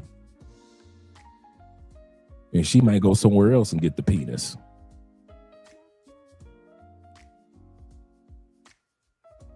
Yes, sir. Shout out to you gentlemen out there. Shout out to Dave. He said, first sign of disrespect from a woman, he said, I'm gone without a... That's me. I'm a dude. As much as I talk, when it comes to breakups, I'm quiet. I don't do arguments. My voice tone gets really low and monotone. We're not talking long. I'm packing bags. I don't have time for the because of I don't need closure. So I'm not one of those guys that be like, well, why did you do this? Or why? I don't need that. You did it. That's all that matters. Some of you guys, you need closure. That's cool. Me, Andre, you ain't got to tell me why you did it. You did it. I'm out. I don't need to hear the but, baby. I'll be in the car, shed my tears in my new apartment. In my new apartment. I found out what you did. This is Andre, true story. If I find out what you did on Monday, 2 Mondays from now, you can come home, my stuff gone. For those 2 weeks, I've been apartment hunting, getting furniture, getting everything set up. My new place will have paintings on the wall. That's how much I have my new place set up. I come back, get my stuff, and I'm out. I've left many a woman boo-hooing, asking what happened, and they knew what happened. Now, I don't just do it just to do it, but when I'm 1,000 up on 1,000%, have the facts up on top of facts, I don't argue. I don't fuss. How you gonna disrespect me? I can't believe you did that. I become a ghost. As much as I talk and as loud as I get, you guys would think that I'll be the opposite. But in real life, off these cameras, I get quiet, bruh. I get real quiet. And that's that. Even Andrea know when Andre is quiet and his tone is low. Okay, let me go ahead and straighten up. Yeah, I'm too old for that. Not yet for that nonsense. Zero tolerance of disrespect. He said, I find many modern women are quick with it. Yep. I'm with you on that one, brothers. I'm 100% with you.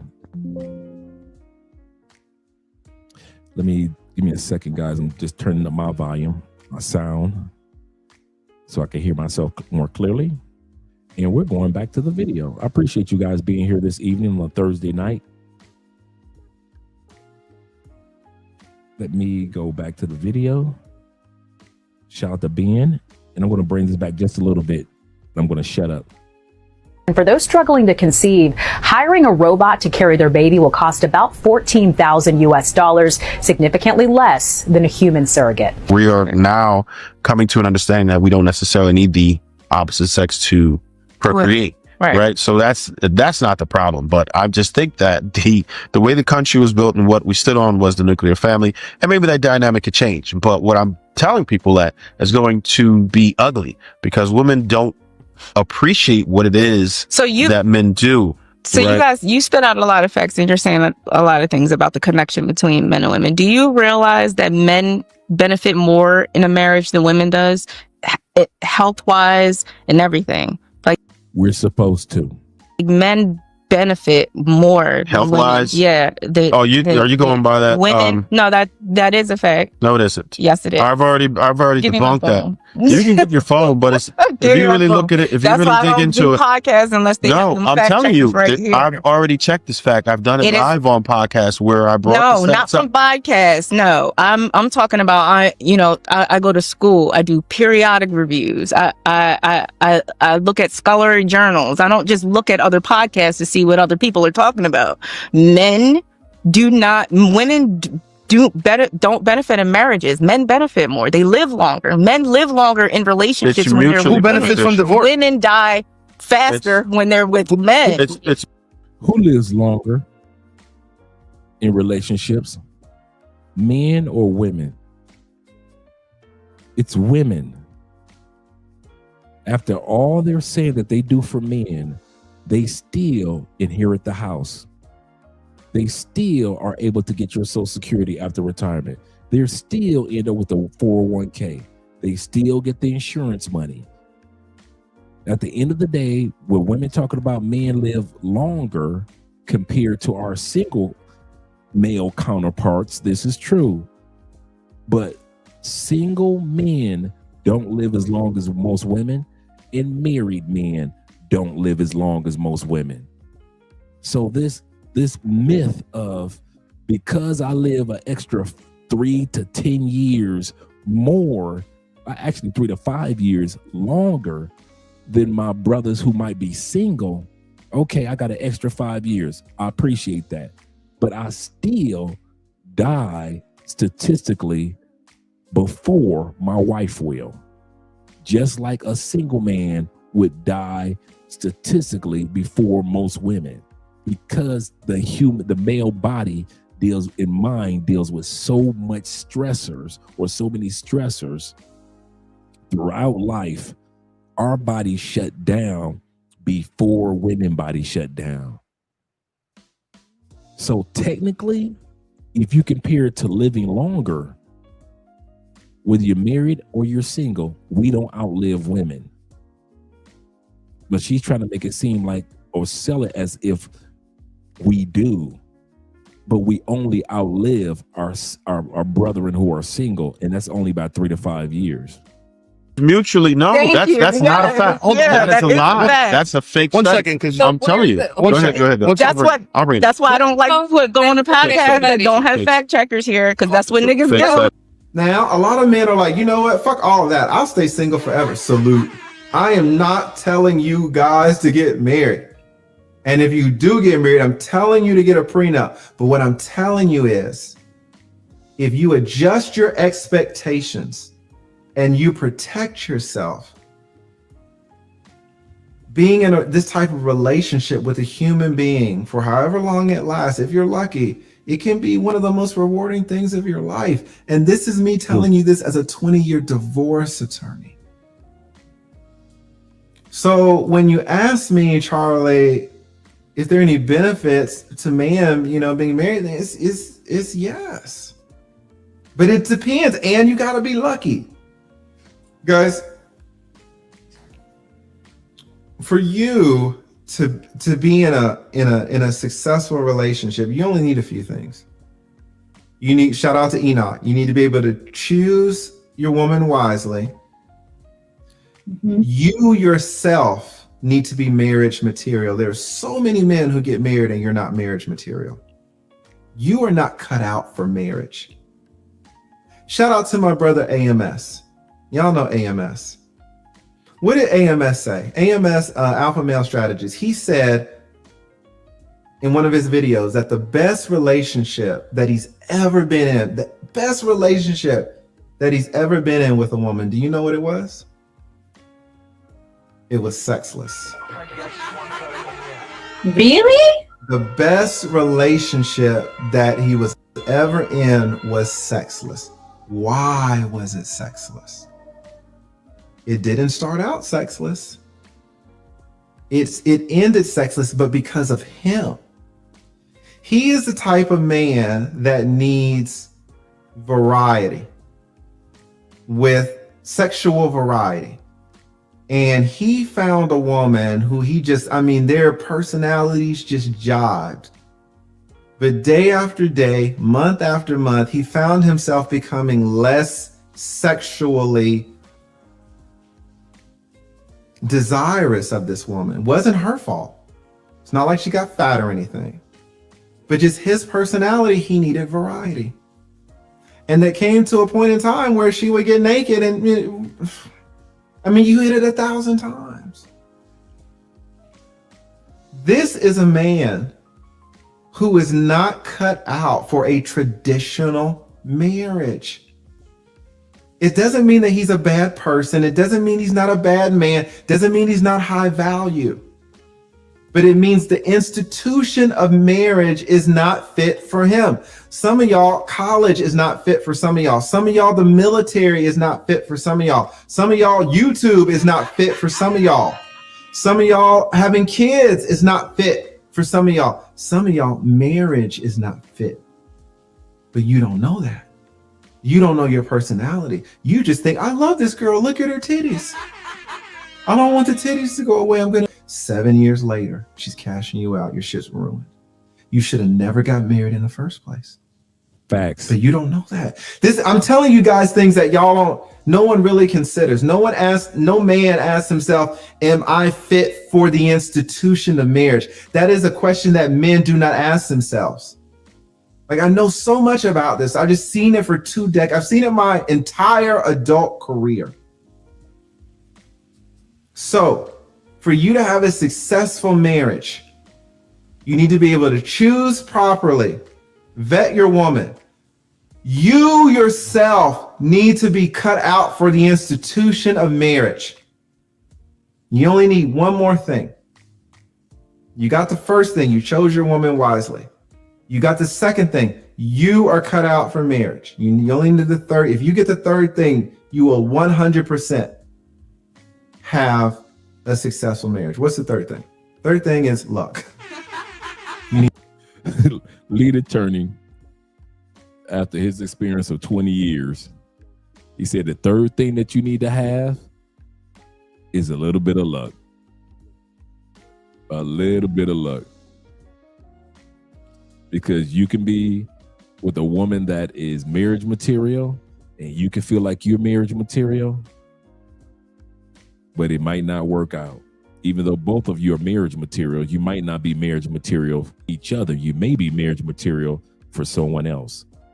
And that's why a lot of us have remarried, but remarried after a divorce. Need a little bit of luck. If you got the first two things, but you don't got the third thing, you're fucked. You're fucked. No one's going to tell you this. I don't know where you're going to go on YouTube. Do a search. Seems like 4-leaf clovers. You need a fucking 4-leaf clover. That is exactly right. Boston Celtics. You need a 4-leaf. If you don't have your fucking lucky rabbit's foot, if you don't got your upside down horseshoe, if you don't got your fucking, lucky side. Man, some of these guys have been watching. They're like, hey, AB, pull out the blue cap on Leash. No! Lead attorney was married for 10 years. He was married for 10 years. They're saying I'm capping. Listen, I'm fucking not capping, dude. I'm telling y'all, I know y'all don't want to hear it. What I'm telling you is 100% facts. And to be honest, there are 1,400 of y'all in here. Y'all could combine all of y'all's knowledge of marriage, and it would not be anywhere close to mine. Marriage more than me. So this is the gender warfare we got over here. Like she says she's a vet, right? I am. I'm a motherfucking problem. I promise you. Veterans, she's one of yours. She's one of yours, veterans. Ungovernable. It's over for y'all. And that's exactly what a man of value wants. She's exactly what a man of value wants, an ungovernable woman. Yeah, she's, oh my God. Like there's gonna be a line around the corner of men waiting for that. I want to say this though. How much money do you earn? I earn a lot. I'm an YouTuber. I earn a lot of money. Inside. Yeah. I've been with lawyers. I've been with doctors. Okay. I've been with white men. Wow. She said she's been with lawyers, she's been with doctors, and she's actually been with the mighty white man. Wow. You've been oh my gosh, she reached the top of the mountain. She's been a white man. Oh my God. I divested, y'all. I divested. And you just talked about how we're on the thumb of white supremacy. Yep. And I'll so tell what, you want to control the thumb? You want to control the thumb? You want me to get into it? She's pointing There was a point in time in my life where I felt like black men were failing so badly. I was very young, so I was 19, by the way, too. So I was a kid. But that I thought that. Remember that age. She said she was 19. Don't forget that. Let's remember all the math that she's given. She said the guy that she was messing with was 23 years old when she was 29, 30. They messed around for nine years. So she's right now, 39 or 38 years old. That young man is 33 years old. She had a child prior to meeting that young man. She said right around when she was 18, 19, she just cut off, didn't like what black men were presenting at 18, 19. I'm going to tell you what happened. Listen for the math on this live stream. What happened when she was 18, 19? Black men were failing so immensely that I did, for a moment, see how white men marry easy. White men help their families easy. White men benefit their wives. Appreciate you, brother. We catch flights, not feelings. Yes, sir. Benefit from their partnership easy. Dating outside of my race, because I think a white man is going to treat me better than a black man, is absolutely crazy. I think a lot of people do that though. I do. Because they think that they'll get treated better. I mean, a lot of the time, stuff that I've seen as far as like on the internet with women, a lot of like black women that have dated white men and dated outside of their race, they be saying like they were tired of the way they were getting treated by black men. Caucasian men value relationships and marriage more than black men. Let's talk about it. It's true. Caucasian men do care about marriage and relationships more. Caucasian women do too. So don't leave off that part. Don't use this as an opportunity to gas up Caucasian men and put down black men. If you want to put down black men, I need you to come on down there with them, because both of y'all get online and fix y'all black mouth to make it seem like marriage is just a piece of paper. White men aren't inherently better than black men. As somebody who grew up in predominantly white spaces for a majority of my life, your problems aren't going to magically disappear when you start dating white men. So I do understand that there is. I'll never forget you. Right. I know you're the reason why I don't date. I'm going to forget you. I'm going to forget. You're the reason why I don't date. This is going to be a race out of my. Remember, she so-called was with a guy for 9 years. So while she was getting ran through by lawyers, doctors, Indian chiefs, she so-called was also in a relationship with the 23-year-old. Do you see this? This is the reason why I don't date. Are you saying that men like masculine men? I earn more money than him. He's a YouTuber. He's my age. He's almost 40. And he's a YouTuber. Like, come on now. More money. You don't know what I earn. You're a YouTuber. Have you seen my channel? And the millions of views that I got? Doesn't matter. Okay. Can you fly me to Fiji? I can fly myself to Fiji tomorrow. I just came back to Africa from Africa. Boy, bye. And yes, we got Fiji money. What are you talking about? You don't know me. When I know you. When I know you. I've seen you 1,000 times. Like I know you. So you've seen my content before? No. So then what are you talking about? What are you talking about? Next question. Can you move on? But sure, hold on. No, hold on here. Because here's the issue, right? Women like her overtalk men, and it's fine. We're gonna let the footage reveal that, right? We're gonna let the footage reveal that. No, but we've sat here quiet. We sat quiet while she went on long rants. Go ahead. And I tried to interject at time, but I was like, I'm no. not that. I'm actually a softie. Okay, he's so soft. He's foaming at the mouth over a softie. Just one I'm not even a hard girl. Okay. And he can't take me. I think you're hard. I think you're hard. I think you're very hard. I think you're very hard. But I understand you. You know why I understand you? Because I listened to you, and what I've heard from what you said is that you like men that are... You don't understand. You like men... We cut from such a different cloth, nigga. You do not understand me. Just be quiet for 1 second, right? Just let me talk. One second. I'm only quiet for people I respect. I respect men. I will be quiet for you. If you wanna So this is what I'll do. Let's give him 1 minute, and then if you need him, someone. Yes, is that okay? No, I'm answering it as I talk to men I respect. Okay. Anyway, so I understand women like you, right? There's a lot of propaganda telling women that you're exceeding men. I'm talking about lived experience. He's talking about propaganda. So that's what I'm saying. He's a young boy in his mind. So like I'm a grown woman with lived experience in real life. He keeps telling me propaganda. I'm telling him my real experiences. He's telling me that how I'm. Can you imagine dating her? This is a man that she's never met before. She's never slept with before. Could you imagine her having an emotional connection to you? How she'd be in a relationship? Remember we talked about respect a few minutes ago? Men should expect respect and appreciate love. These are the women that get with men that don't expect respect. If y'all wonder why a lot of the women in the Black community are wild as can be, are the hyenas, are the angry Black woman, one of the reasons is guys stopped expecting respect. Guys expected love. You expected support. You expected sex. But we stopped expecting respect. You're supposed to appreciate sex, appreciate support, appreciate assistance. You're supposed to expect, hands down, nothing more important than respect. If you guys continue, okay, here we go, passport bros. How many times have we seen brothers, the passport pookies, in situations that were disrespectful to them? She went through his wallets disrespectfully. She asked him for an iPhone 16. Is that respect?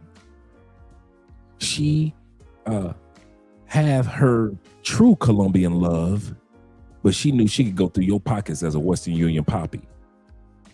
Is that respect? She gave you the original price in Sosua for the pay for play. After the sex, she's arguing you down for a different price. Is that respect? It's not just the women in the States that a lot of guys let get away with disrespect. If you wonder why some of us who have just as much intimacy with women around the world as you guys have, we have too. Why don't we ever have issues? How come we don't have these horror stories about getting drugged and robbed? Because we don't let women who in our presence that we already can tell will not respect us. I don't care how fat your butt is. I don't care if I'm gonna sleep with you for this one night. But if I feel the energy of any form of disrespect that could come along with you, I will get rid of you, or I will not spend a moment of time with you. I don't care how drunk I am tonight. I don't care if it's 3:15 in the morning and I'm horny. I will not sleep with you. I don't care if you're giving me a discount on the coochie. I'm not sleeping with you. I feel an air of disrespect. I feel an air of disrespect.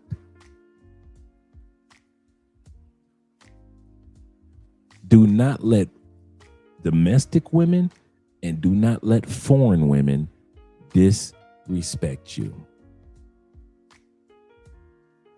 Perfect example.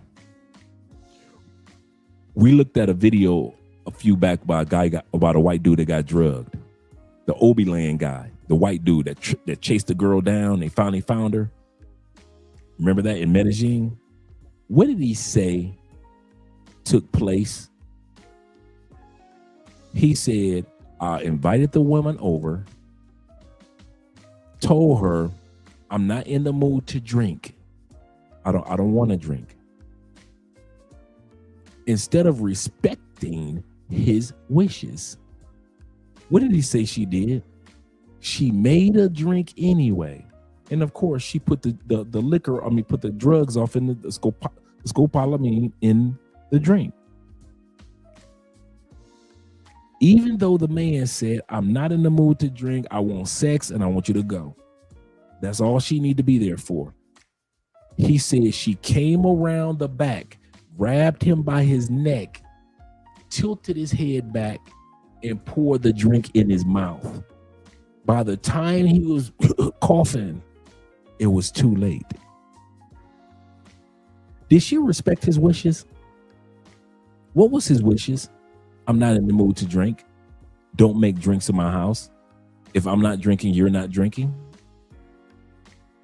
But since this was a woman who had no plans of respecting his wishes, she made a drink anyway, walked behind him, tilted his head. Now, this was a big white boy, wasn't it?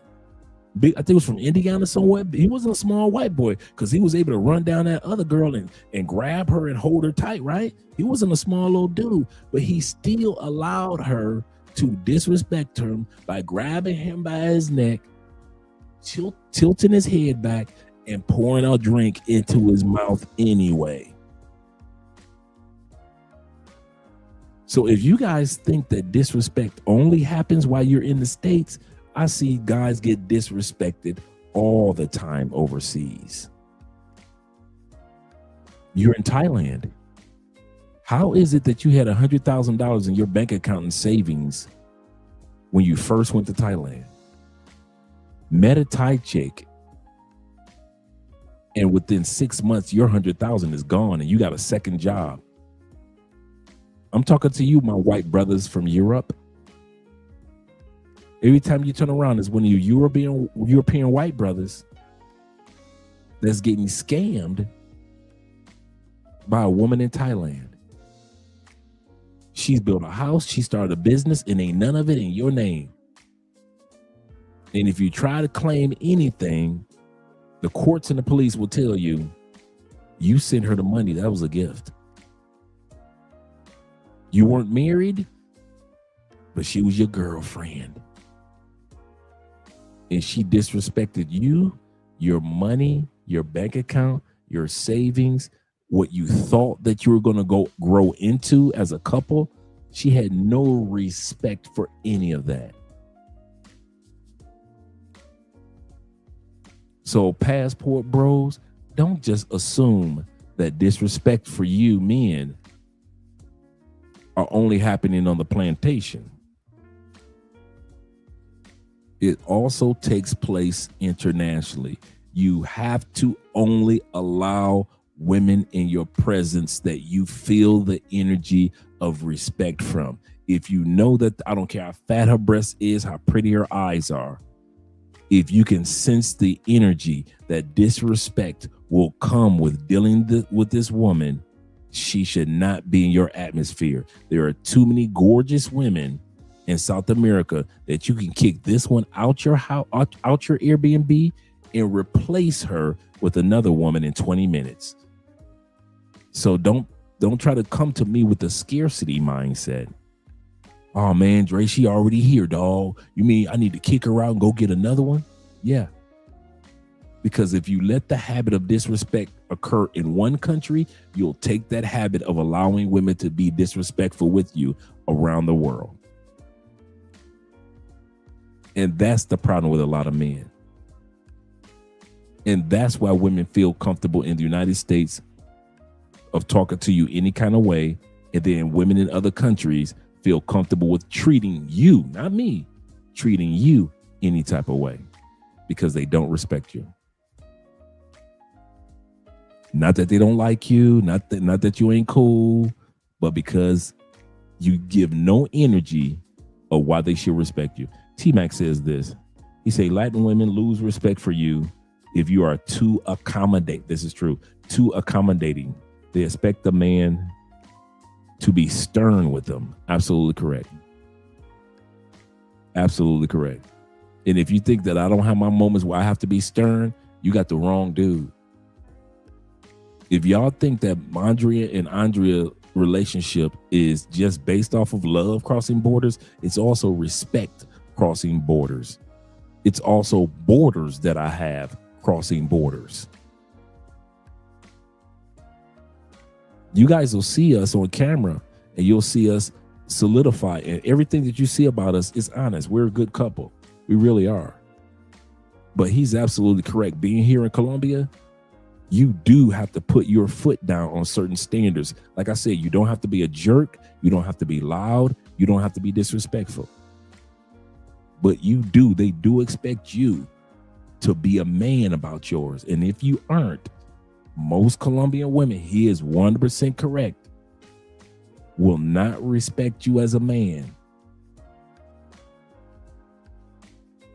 And from being around Andrea's dad and uncles and everybody else in the family and her brother, I see these men in 30-year marriages, 40-year marriages, 10-year, 15-year marriages. And they all have that stern gene. He is not kidding. Don't be some of y'all gonna be using that. That's the new YouTube channel right there.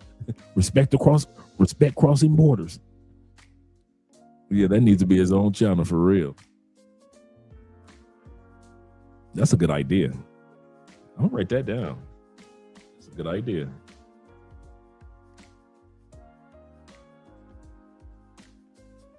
Seriously. That's one of the things that keep our marriage solidified. Not just the love part, the respect for each other part does. I would say even more. I don't take for granted anything that Andrea says. She doesn't take anything for granted that I need or desire or that I want or standard that I have. I don't take her boundaries for granted. She doesn't take mine for granted. I don't take her intimacy for granted. She doesn't take mine for granted. I don't take her time for granted. She doesn't take mine for granted.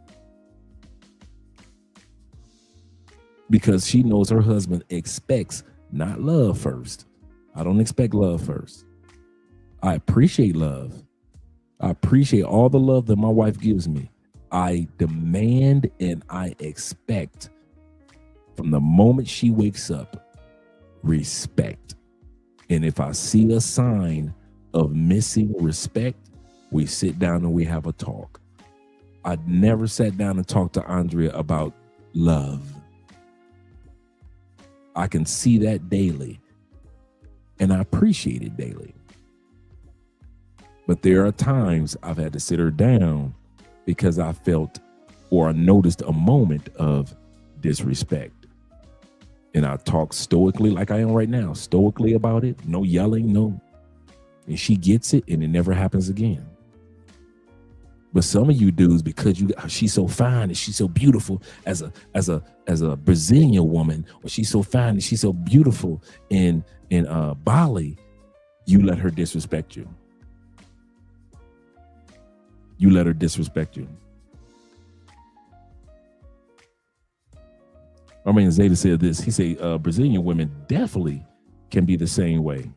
He said if you're too accommodating, just nothing wrong with being accommodating, but if you're too accommodating, to Mr. Nice Guy, to Mr. Provider, no matter what they want. You don't put your foot down, they run over you. Some of you guys can attest to the story, and I'm going to change, and don't you guys say anything in the comment section who was at the conclave, because some of you guys were there to hear this story, right? There was a brother that told a story about his experience in Brazil. And he said his girl did something that was extremely disrespectful. He said she thought that she could make up with it, make up for it. He said, and they were about to have sex. He said he didn't even let her put her clothes. He says, beautiful and sexy as she was, he said, I was so mad, I didn't even let her put her clothes on. He said, I threw her out naked and then threw her clothes out after her. He said maybe 10, 20 minutes had gone by. Then she rung the doorbell. She was fully dressed. She apologized. She didn't apologize because of love. She apologized because she knew she was disrespectful. After that, she went back into the bedroom. He said this. She went back into the bedroom, and I'm paraphrasing, took her clothes back off, spread her butt cheeks, and in Portuguese said, ravage my asshole. Ravage my asshole.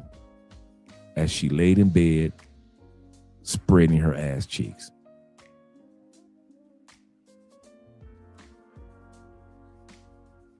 Some guys would be too nice, and that ravishing wouldn't have taken place. He's 100% correct. You cannot be too nice to foreign women. They do not. Come on, Ronan. They do not. Yeah, he said in Portuguese. He said it in Portuguese, and he translated to us. He said, and it means ravage my asshole. And we know how Brazilian women are about anal, so.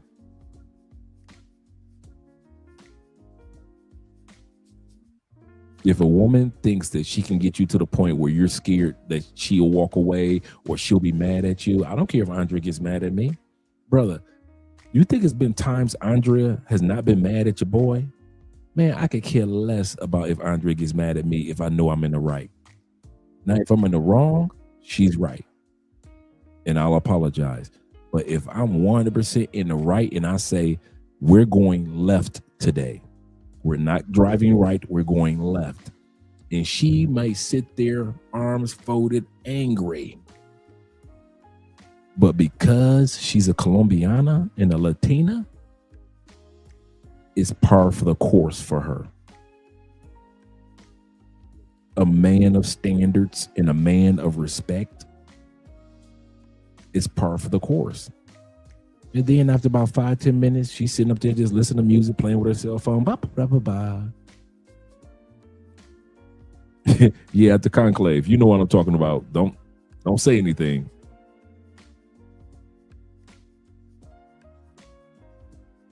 So some of you guys have never let a beautiful woman be angry. I don't mean fussy. I mean because you put your foot down and corrected her and expect her to respect you. Some guys have never experienced that, and you've traveled to 10 countries. You've never allowed a gorgeous woman to be angry with you because you were right and you put your foot down. You weren't being a jerk. You weren't being an asshole. You just knew what the correct direction that you both needed to go. And because she was so beautiful, you were afraid or hesitant. I won't say afraid, but just hesitant to stand on your boundaries or your morals. And you wonder why you're not with her today. Or you're not with them today. You've been to 10 countries. You've never told a gorgeous woman no. We're not doing that today. We're going over here today. I'm not spending that today. I'm only spending this today. We're not going to that particular island today. I already had plans for us to go to this island over here today. I've got work I need to do today. I don't have time to go out to the spot today. I've got work I need to do today. Some of you have never done that. You've been in so many countries and you've never told a gorgeous woman, not today, not now. No, you can't. No, you can't have that. Put it back. You think you're impressing them, but all you're showing them is that you're easy to run over. You're an easy target. Shout out to 313 in the building as well. He said, when you have peace with the right woman, this is true, it's more valuable than gold. Correct. He said, because you said boundaries. And women look for that. They look for us to have the boundaries. It's not like we're trying to push an envelope. The women really want us to have the boundaries. Shout out to my man Detroit. Duran. Shout out to you, brother. Duran T. Good evening to you. T-Mac says this. He said, when they return, he said, I just told them I will never tolerate disrespect. I've never heard a man say, I will never tolerate lack of love. I will never tolerate lack of hugs. I'll never tolerate lack of money. We don't talk like that to women. What do we say? I will never tolerate disrespect. You can love me tomorrow, but you're going to respect me today. Say that one again. Even in our marriage, and I'm not a harsh, demanding, I'm kind of like a low-key, kind of like laid-back husband. I'm not super demanding. But as for Andre, my personality, you can love me tomorrow. I don't care. But I'll be damned if you ain't gonna respect me today. That's not gonna happen. If I had a choice between having love today and respect today, give me the respect all day long. I'll take the love tomorrow. Show me your love tomorrow. Today, you're gonna show me respect. And then when tomorrow comes, guess what I'm gonna wake up to? Respect. I don't expect to wake up to love every day. I'm gonna say this again. I do, as a real husband, real husbands will tell you, real boyfriends that's been in or the woman's man that been in a relationship with her for a few years, we all can tell you this. We do not expect to wake up to love every day. There are days when your woman just don't feel like being lovey-dovey, but you expect to wake up to respect every day. I don't care if she on her period and got moods. I expect respect. I don't care if she's got flowers and butterflies and enjoying the day. I expect respect. I don't care if she feel like cooking or don't feel like cooking. I at least expect respect. I don't care if her girlfriend's talking like, girl, you should this. I don't care. I'm serious. I expect respect. That's what I expect. That's what I expect. Zeta says this. He says, the Bible says it's better for a man to be alone than to be around a mad, the Bible says, cantankerous woman. Nowadays, when women, he said, when a woman gets mad at me, I think about that verse and I enjoy my peace. Absolutely correct. I let them alone.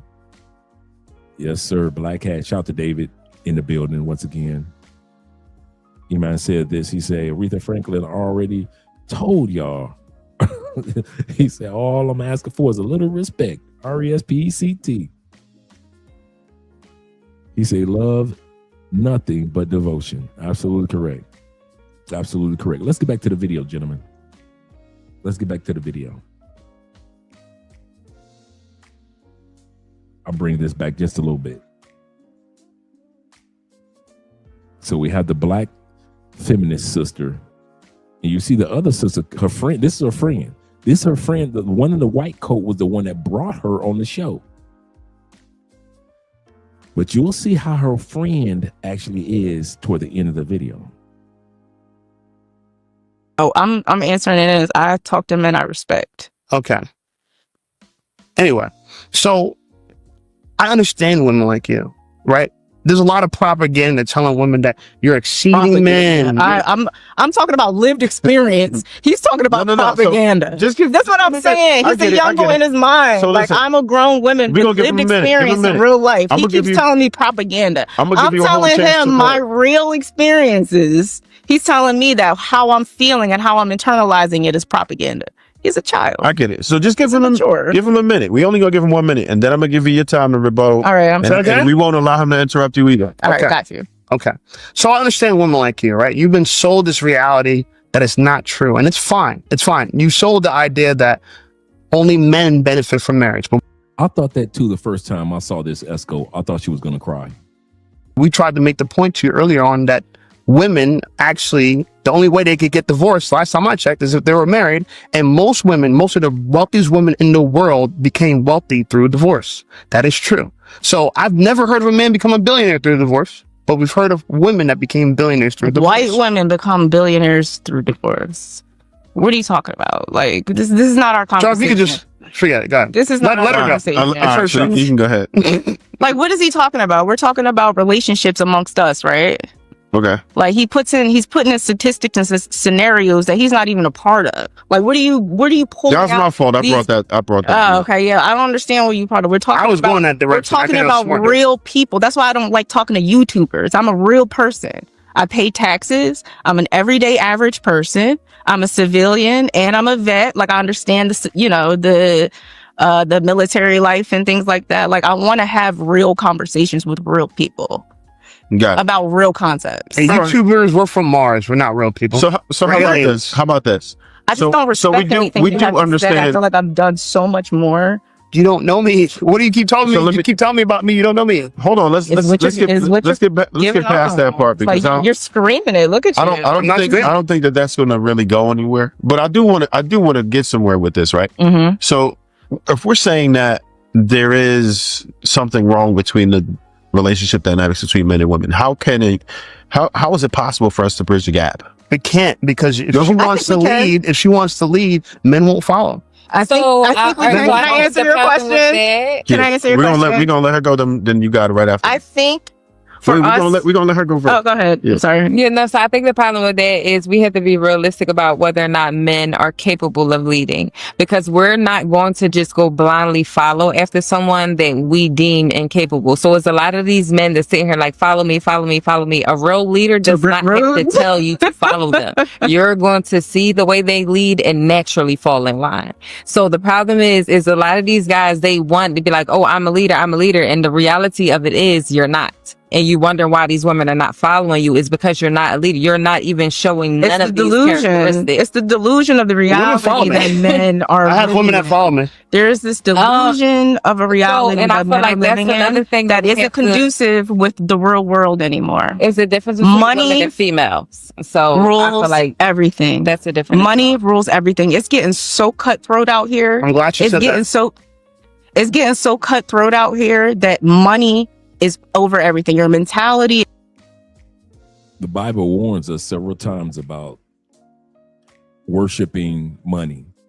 The Bible tells us that money solves problems. It does tell us that.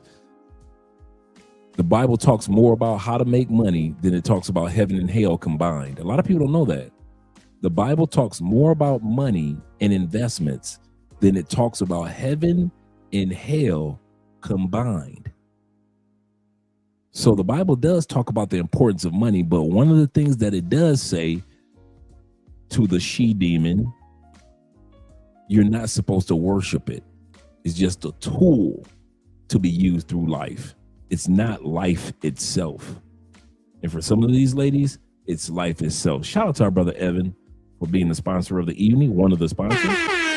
Appreciate you, brother, with the $50 love. He said, I've demonstrated I'm telling you why I'm laughing, because I'm always about to, whenever I get ready to read something from Devin, always about to know I'm about to read something with a hint of wisdom. Here we go. Let's gleam off of this, gentlemen. He said, I've demonstrated to women that my career comes first, my way or the highway.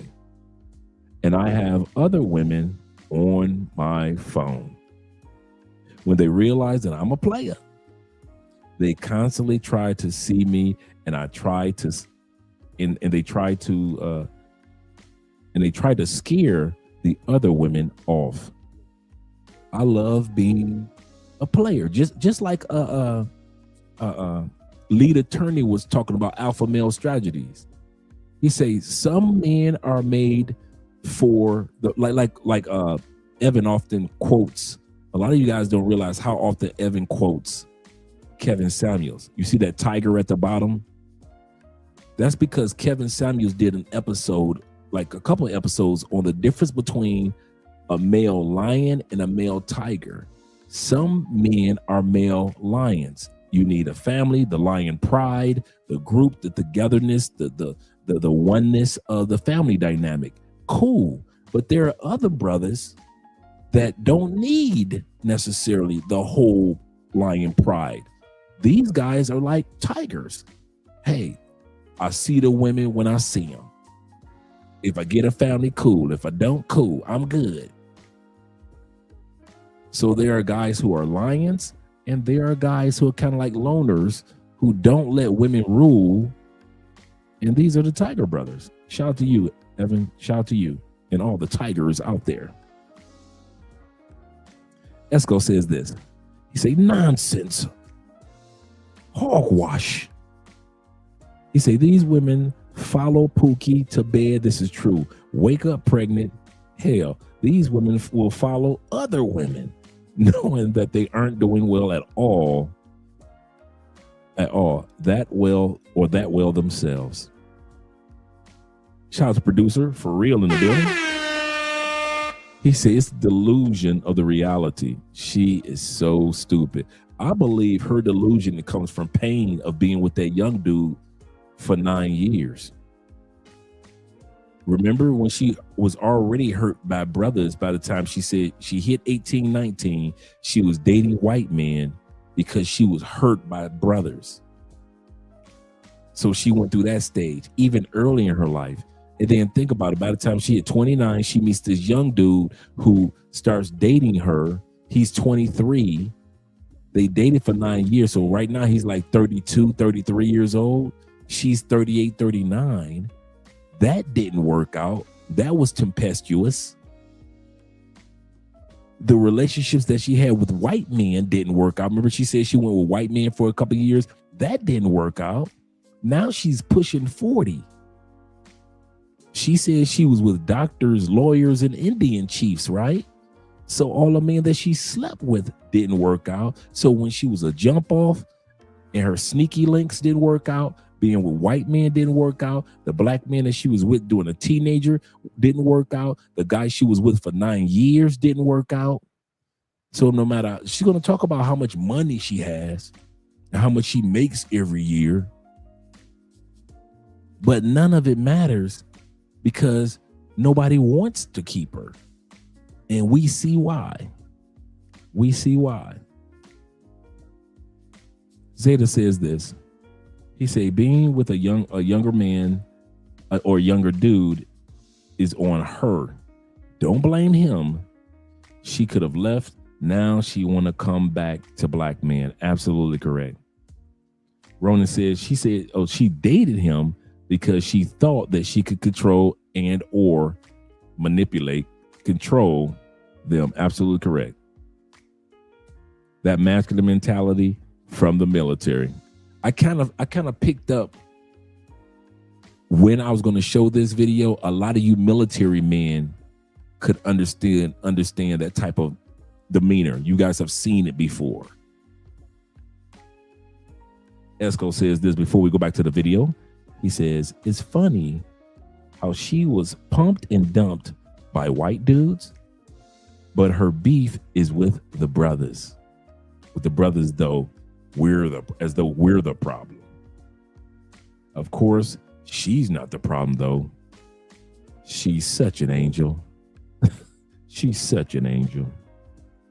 And money. If you're not on the same page in regard to how to overcome these obstacles that are amongst us during these unprecedented times, nobody has ever seen things like this in this country and throughout this year. I agree that women feel like money is their god. Money is their god. They worship money, and this is the problem. Because money gets you out of fuck niggas like this. You don't have to deal. You don't have to deal. You don't. You have the choice to live in your own truth, be in your own energy, and do the things that you want to do until you die without ever having to deal with the counterparts. Right. Like, do you believe that the men of value, that these top nine... What men of value? Nobody cares about those men. Men don't. It doesn't matter. Bad bitches don't put men... You're not a bad bitch. You're not a bad bitch. Calm down. But do you believe the men that make more than... You are a coward. You're a coward. I know gangsters. No, listen. I want you to understand something. I know gangsters. I told you this before. I know gangsters. What does that mean? And I'm looking you in your eye right now. You're not.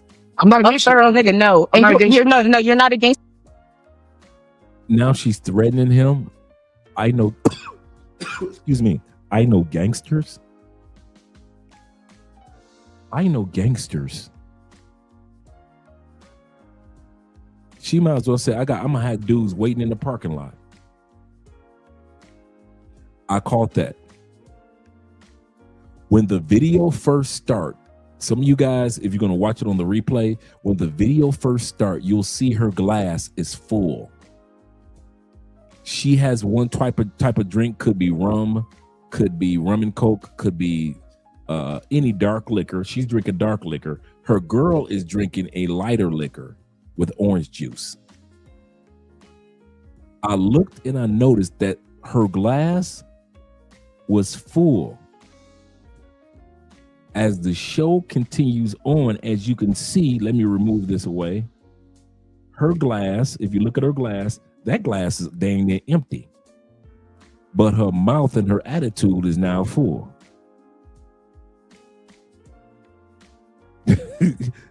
That's what it all was. My man calmly said, what did he say?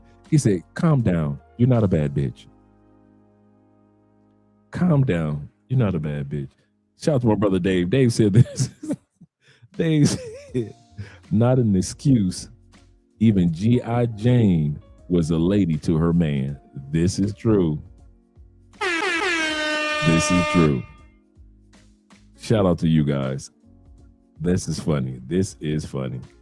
And you're also a coward. Why are you and upset? You don't like women. Because I don't. Women. Because no, I you love don't. black women. And Dark you're skin so women. insecure. I love dark skin black women. You're inadequate. I love dark skin black women. But I don't like masculine women. I'm not masculine. I like I'm dark telling you skin the black truth. women. You're a child. You're a child. Okay. You're a child. You're allowed to say that. You're a child. The point I'm trying to make. You're a child. Where's the men that make $9,000? You're a child. That want to date this. I have. Who wants this in their household? Who wants to come home to this? Whatever. I don't think she's evil. I don't think she's evil. I think she's really, really hurting. I think she's really in pain. You can see it in her eyes. It's written all over her face. I don't think she's evil, man. You know, we know evil. But this woman, she's speaking out of pain. She hasn't, the person who she wants to yell at is the white man that dated her and let her down. The person that she wants to yell at are the black men that hurt her when she was in her teens. The person that she wants to yell at is her baby daddy who didn't marry her. Remember, she said she has a daughter. The person who she wants to yell at is the young guy that she was with for 9 years and it didn't work out. So she's using this guy as the current punching bag of pain. You know, we know evil women are just straight evil. But this woman is full of pain. It's Who wants to go into it? Thank you. All right, wait. Okay, time out. Who wants to go into it? How about we get back? Let's get back on topic. I don't want to take. And it's not just black and we. I think beautiful women. I think black women are objectively the most beautiful women on the planet. He's a panderer. He knows what to say. He knows when he's doing a white tactic. He's doing a white boy tactic. Let me tell you something. How he's doing a white boy tactic. I'm about to get on my politics right now. Let me tell you how he's doing a white boy tactic, right? Because he's telling you he loves all the superficial, all the superficial things about black women, right? But he doesn't understand, like when black women. What did Malcolm X say? The black woman is the most disrespected and unprotected woman in this country, right? You do know that Malcolm said that almost 80 years ago.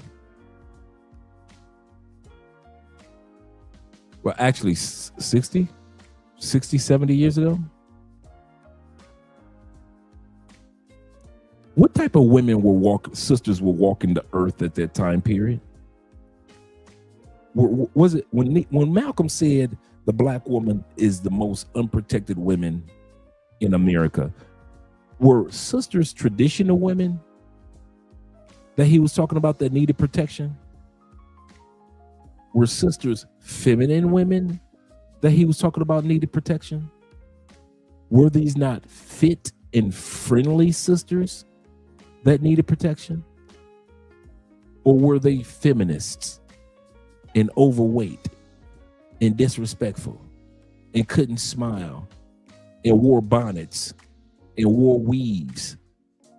I do not get how the generation of these feminist women have the audacity to compare themselves to the women of that era. We already looked a few weeks ago at how we as black people used to dress in our style and our fashions back in the day during Malcolm's era. Black women dressed respectfully. The amount of makeup they used was respectful. Black women were articulate, elegant. Even just regular everyday hood sisters had a sense of air about themselves. Malcolm was not talking about these women, but they'd sell it as if they were equal. Absolutely correct. Absolutely correct.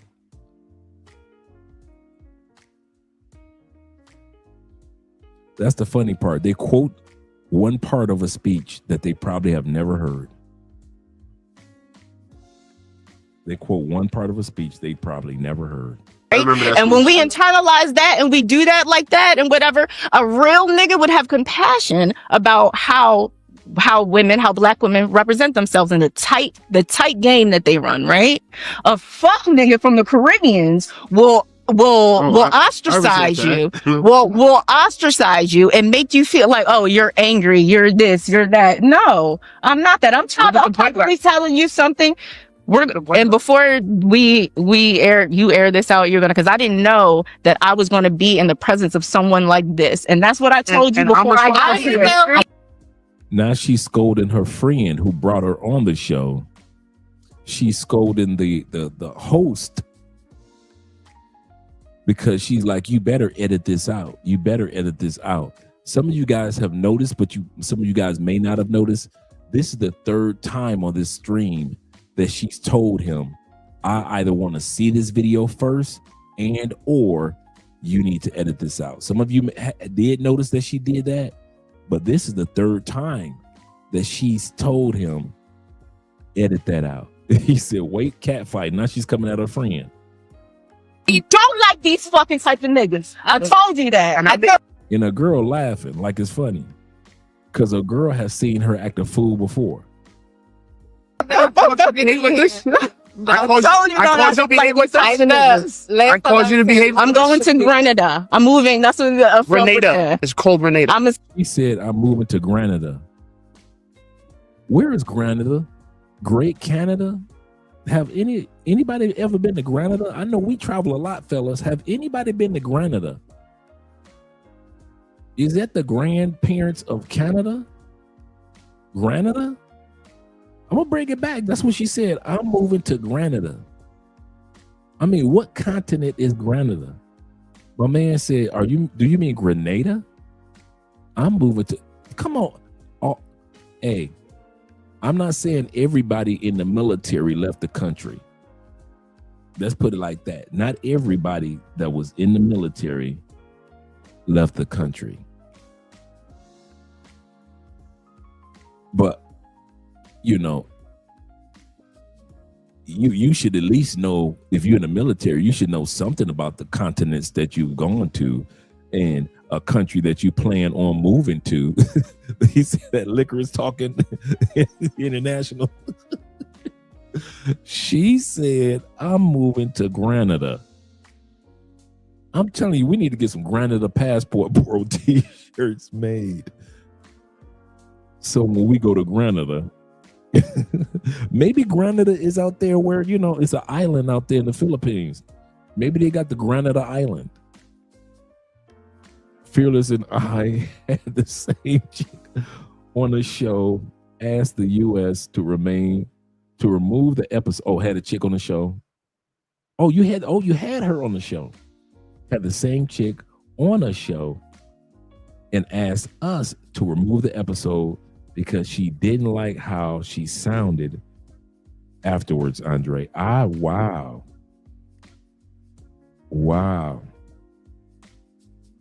That's wild. She said, that's the sisterhood for you. They see stupidity and they laugh and cosplay and co-sign it. Yes, they do. They will co-sign it.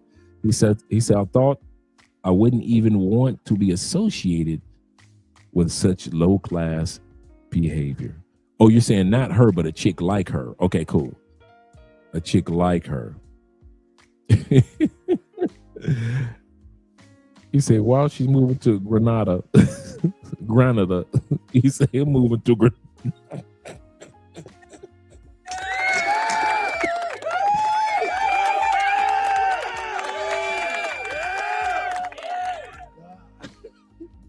Boy, y'all brothers heartless.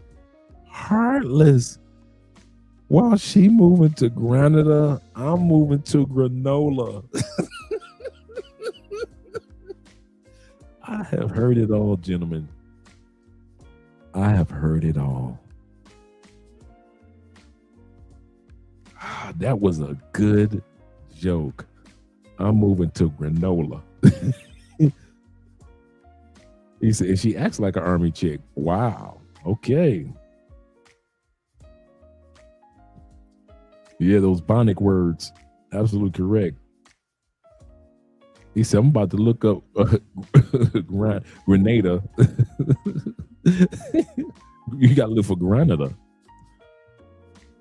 Oh my God, I need some extra potatoes on extra gravy on my mashed potato. Oh man, this is so funny. You guys are bringing it. Let's bring that beat back. I want to hear her talk about Grenada.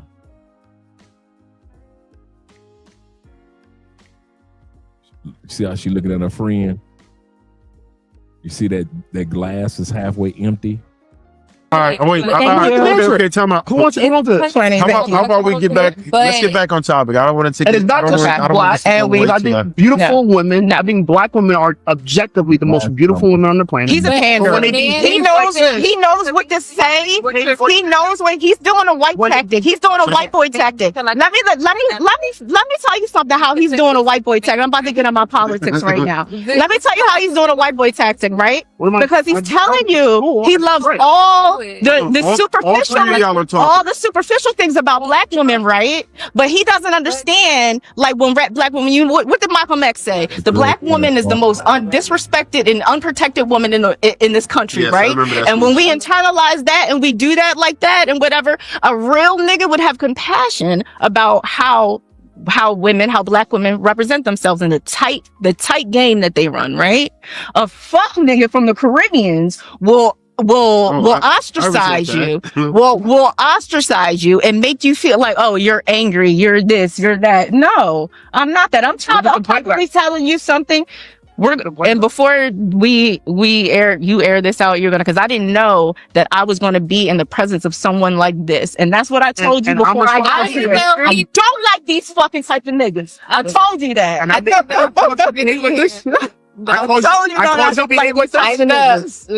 you to behave. I'm going to Grenada. I'm moving. That's what Grenada. It's called Grenada. I'm gonna say Grenada because I don't fucking believe anything. She moving to Grenada. She said it twice just to confirm. She confirmed that she moved to Grenada. So y'all better look this country up. This might be a new passport bro spot to go to. Grenada. She said it twice. That's absolutely fine. But she believes that men of value want this. She believes men of value want this. Nigga, lick me. First of all, you smell funny, right? I smell funny? Yes, you do. You smell funny, and the niggas that I fucking fuck with, you could never touch. Even the fucking white boy, you lame ass nigga. Are you fucking serious? Get the fuck out of here. Yo. She used the ER. I'm gonna bring that beat back. She used the ER on the brother. For those of you that didn't know, now you know. Introducing the black woman. I haven't heard a black woman ever in my life use an ER.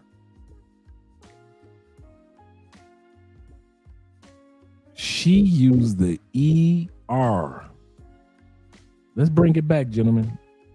You about to hear some ER. Grenada. I'm moving. That's what Grenada. It's called Grenada. I'm gonna say Grenada because I don't fucking believe anything. That's absolutely fine. But she believes that men of value want this. She believes men of value want this. Nigga, lick me. First of all, you smell funny, right? I smell funny? Yes, you do. You smell funny, and the niggas that I fucking fuck with, you could never touch. Even the fucking white boy, you lame ass nigga.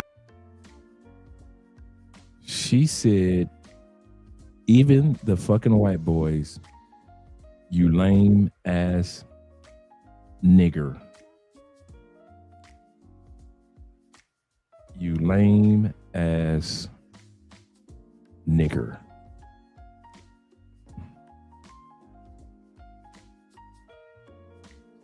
Are you fucking serious? Get the fuck out. I called you to behave. I'm going to Grenada. I'm moving. That's what Grenada. It's called Grenada. I'm gonna say Grenada because I don't fucking believe anything. That's absolutely fine. But she believes that men of value want this. Is that what she drinking? Grenada Dry? she drinking Grenada Dry, brother. Is that what she drinking? The Grenada Dry? Known by many, but drunk by few.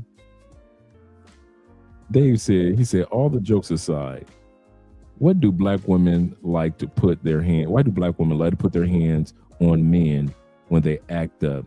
She put her hands on him. I caught that too. This is just out of control. She mentioned the white boys. As soon as she got done mentioning, and the white boys that I mess with, you can't deal with, nigger. I'm like, what? Like, what? Because a friend know her and a friend set her up. There are a lot of times women will set their friends up. This ain't her real friend. This is not her real friend. She drinking that Grenada iced tea, the Grenada Long Island.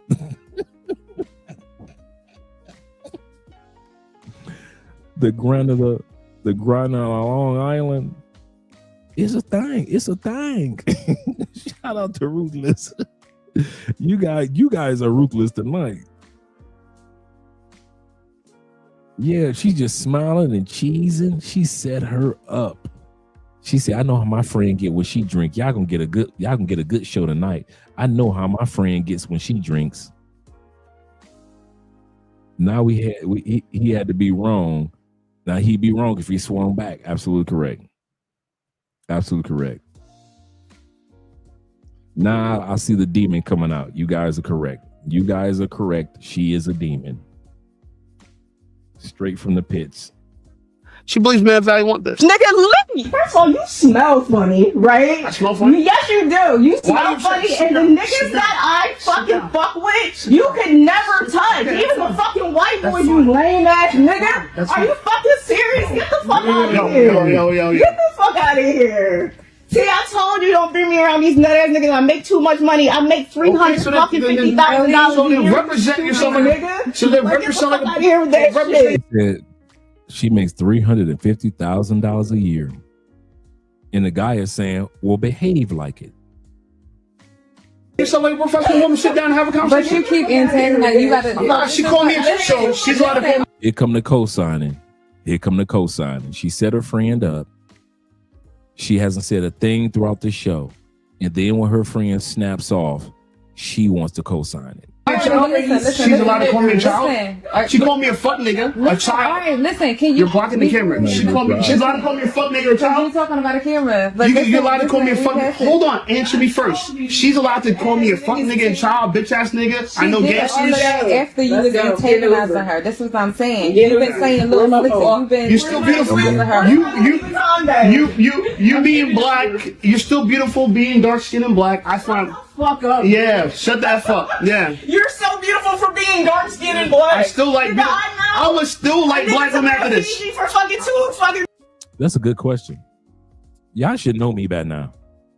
This episode wouldn't have even taken place. That's how I would have handled it, Tone. This episode wouldn't have taken place. I wouldn't have trusted American women to be on camera with me like that. I wouldn't have trusted American women to be on camera with me like that. Last time I was on camera on a panel with American women. Y'all ready? It was Jenny on the Block YouTube channel.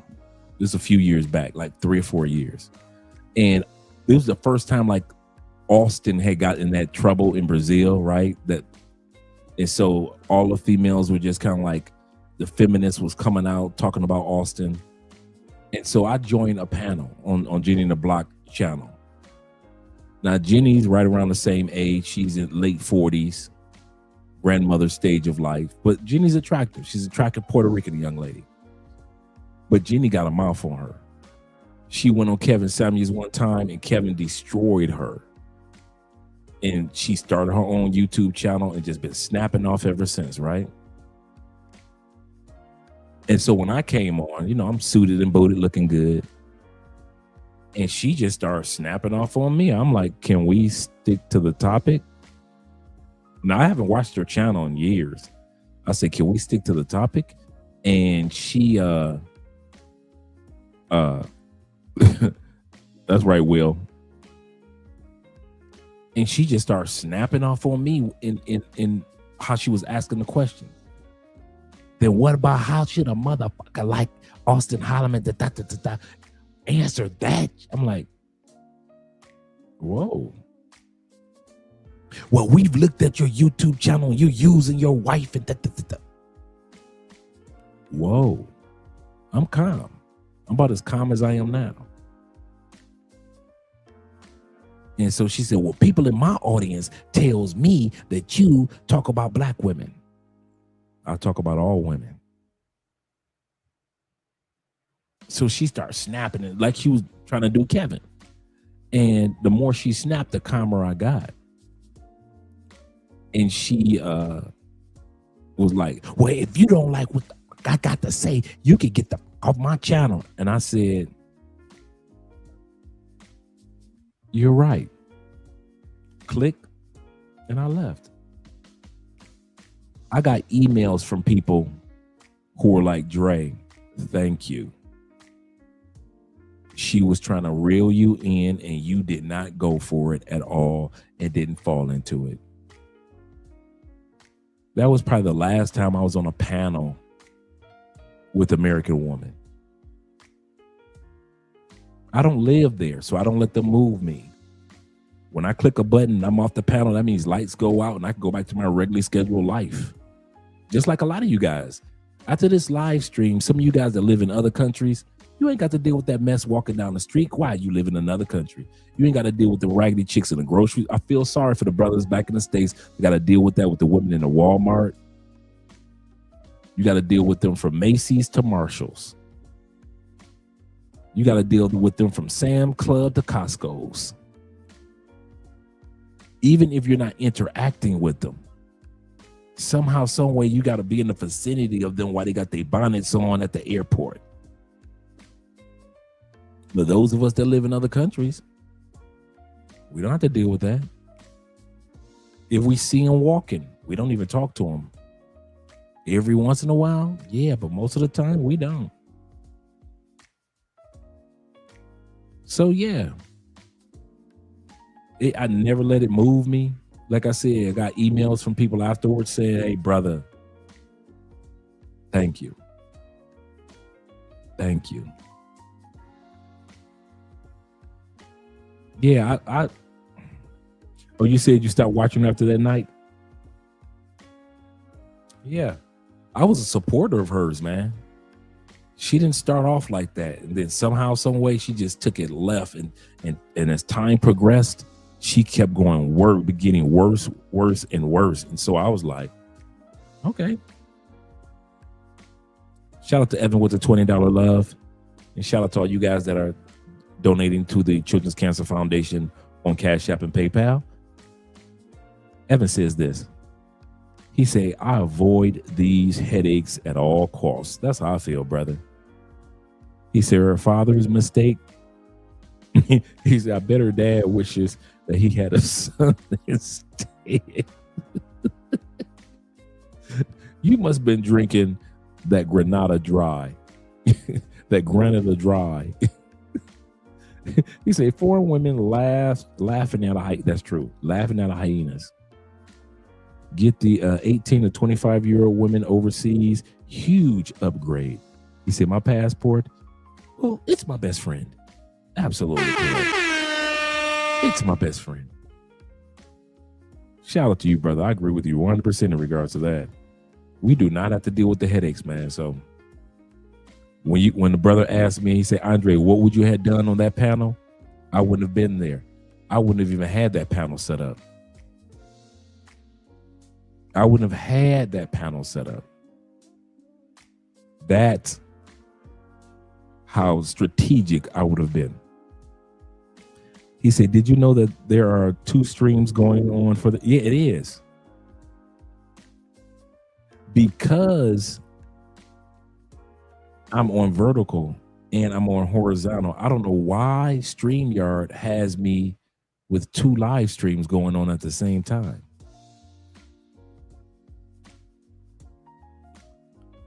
He said, wait, was she on Kendra G? Sorry for the mention. I don't know if Jenny on the Block was on Kendra G. I know she was on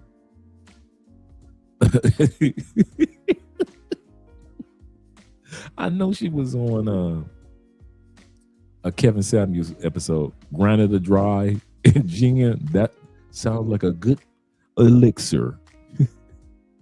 Sounds like a good elixir. He said American women are male haters, not just black male, just male haters in general. He said, I'm staying away from them, brother. He said, I'm focusing on my future freelance digital drawing to leave America. I ain't mad at you, brother. Do you, bro. You're doing it just right. Just right. And E-Man said this before we go to the video. She was trying to make money and she thought yelling and screaming would make her money. It didn't do anything but embarrass her. You see that podcast show, although I didn't pay attention to it, the only time I hear about her show was through other channels. Yep, Jenny. He said, this is why black women be screwed or are screwed. She is a whole mother. That's the crazy part. She's somebody's mama. Thank you for bringing that back up. She's somebody's mother, man. Shout out to Zoom the Thailand.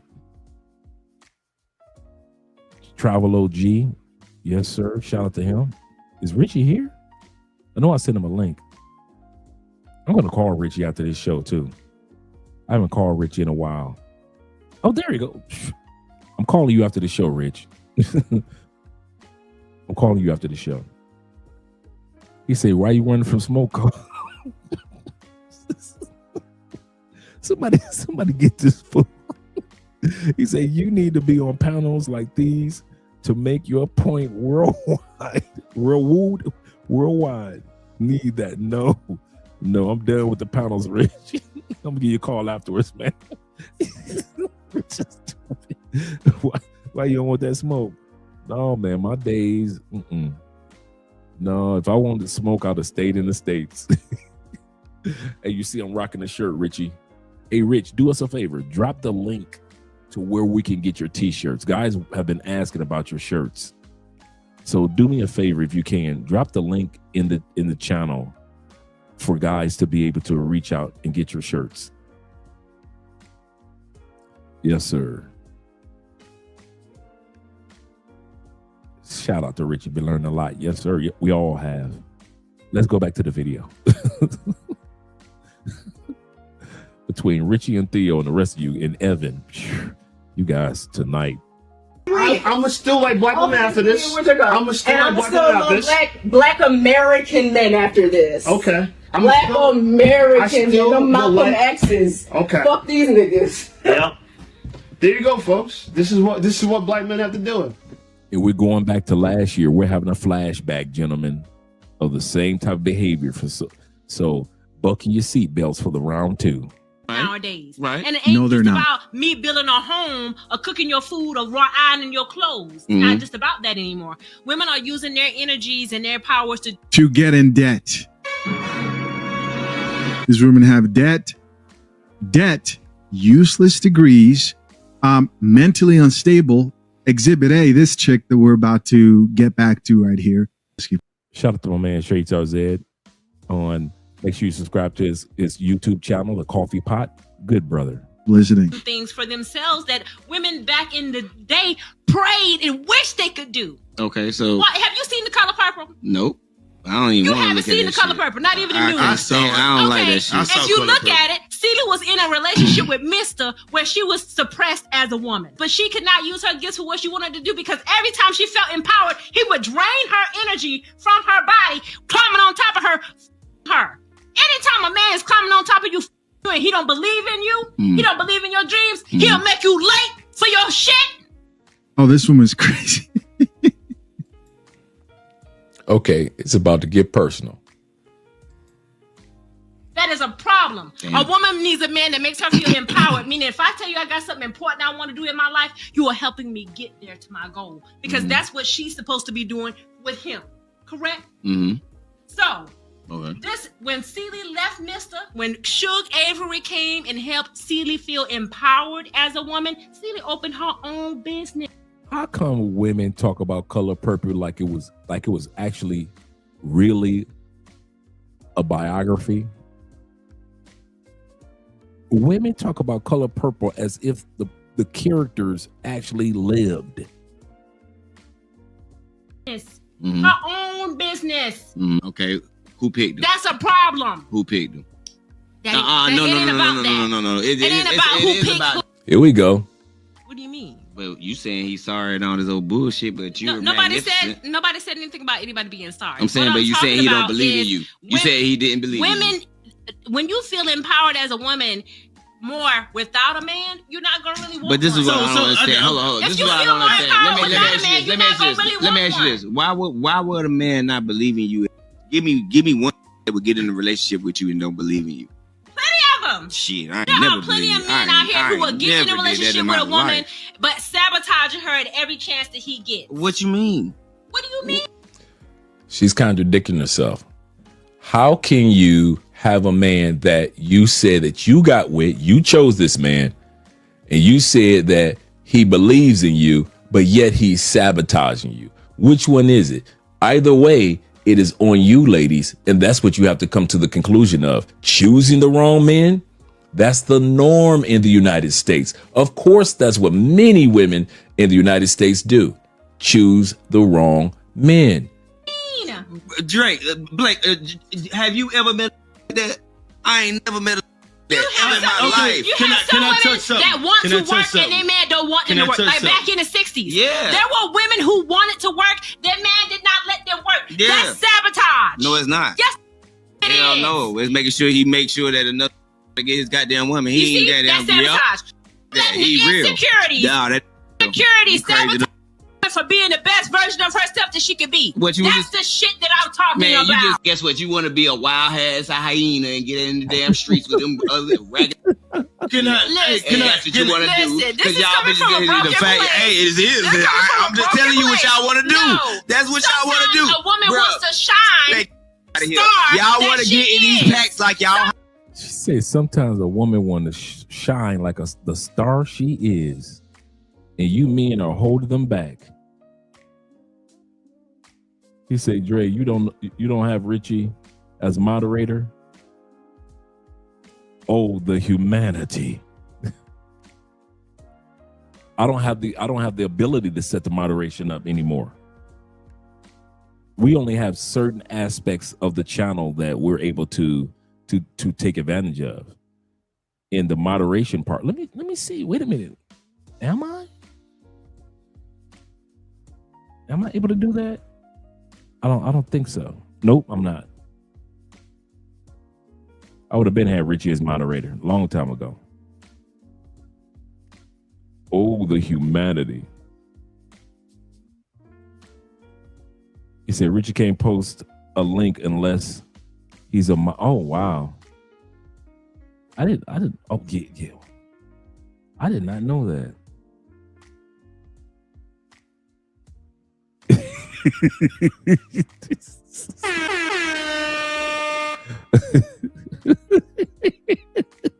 You need help, bro. You need help, I swear. He said American women choose the wrong type of men, like Daphne from Scooby-Doo chose the wrong door to go through. He said, bro, she has problems. Look at the way that she sounds. She's trying. Yes, she's straight away. She's staying away from women like that. He said, or I'm staying away from women like that. Yeah, I should have put my glasses on. Richie Mack in jail. Yeah, our channel is the one that's in jail. Richie auditioned for Harpo. Oh, that would have been a good movie. That would have been a good movie. Hyenas. Women want a shot. Let me tell you, first of all, I'm not a woman that hang in packs. I'm saying, but most of I'm we an talk about female, most of and I don't the even women. We need a talk about, pack. but I don't it's need no giggling behind my back. It's no such I don't thing. got no female friends because that's how they are. It's no such they thing. giggle in your face, they giggle behind your back. Listen. I don't need them. Listen, it's no such thing.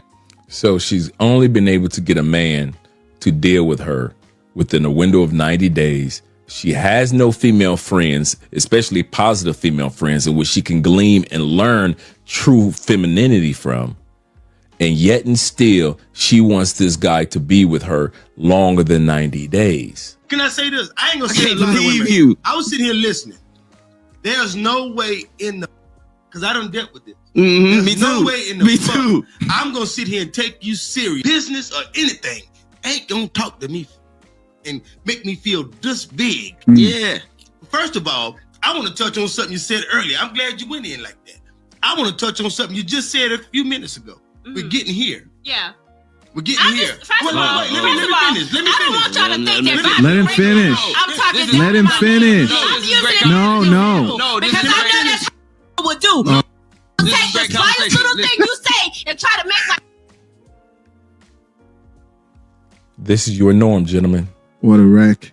I'm trying to belittle my man in front of here. No, that's not what I'm doing. What I am we're doing, telling you how what we I feel am about doing, though, is making sure you understand that when a woman has a vision and a plan for where she want to go in her life, she don't need a man telling her, "Oh no, you don't need to go on She can do it in stage. the inside voice. She don't need to go on She stage. can talk you. in the Sit inside down." voice. Yeah, what's wrong with the regular voice? She can This talk the in the problem. regular voice. When a man talk loud, he's confident. No, When we a ain't talking woman loud. talk loud, no. she's when a woman talk loud, It's a she's question. just loud. Yeah, because Actually, when a man uses a controlled tone with stoic behavior. It is considered among men to be a lot stronger than speaking out loud. If you're looking for ransom, I can tell you I don't have money. But what I do have are a very particular set of skills. Skills I've acquired over a very long career. It's not what you did, son, that angers me, sir. It's who you did it to. Who? The fucking nobody? That fucking nobody is John Wick. Oh shit, enough. All right. I don't want any trouble. Just a customer. You know why? Because the women ain't supposed to talk like that. So You're can right. I finish? Correct, man. We are not known for real men. We're not about to be known in public for yelling and raising our voices and be disrespectful like that. Most men that you know that are somewhat stoic in control of their tones, you know to take that dude serious. Shout out to Evan once again, sponsor of the evening. Evan says this. He said, it's gotten so bad with model women in the States that when it comes to a gender reveal party, both mom and dad hope it's a boy. Let that sink in. When it comes to a gender reveal party, both mom and dad hope it's a boy. It can go wrong either with either one, but it seems more common with these daughters to become headaches.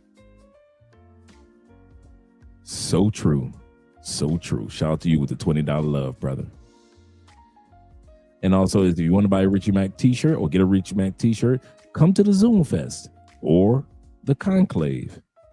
Then troll him with Thai talk.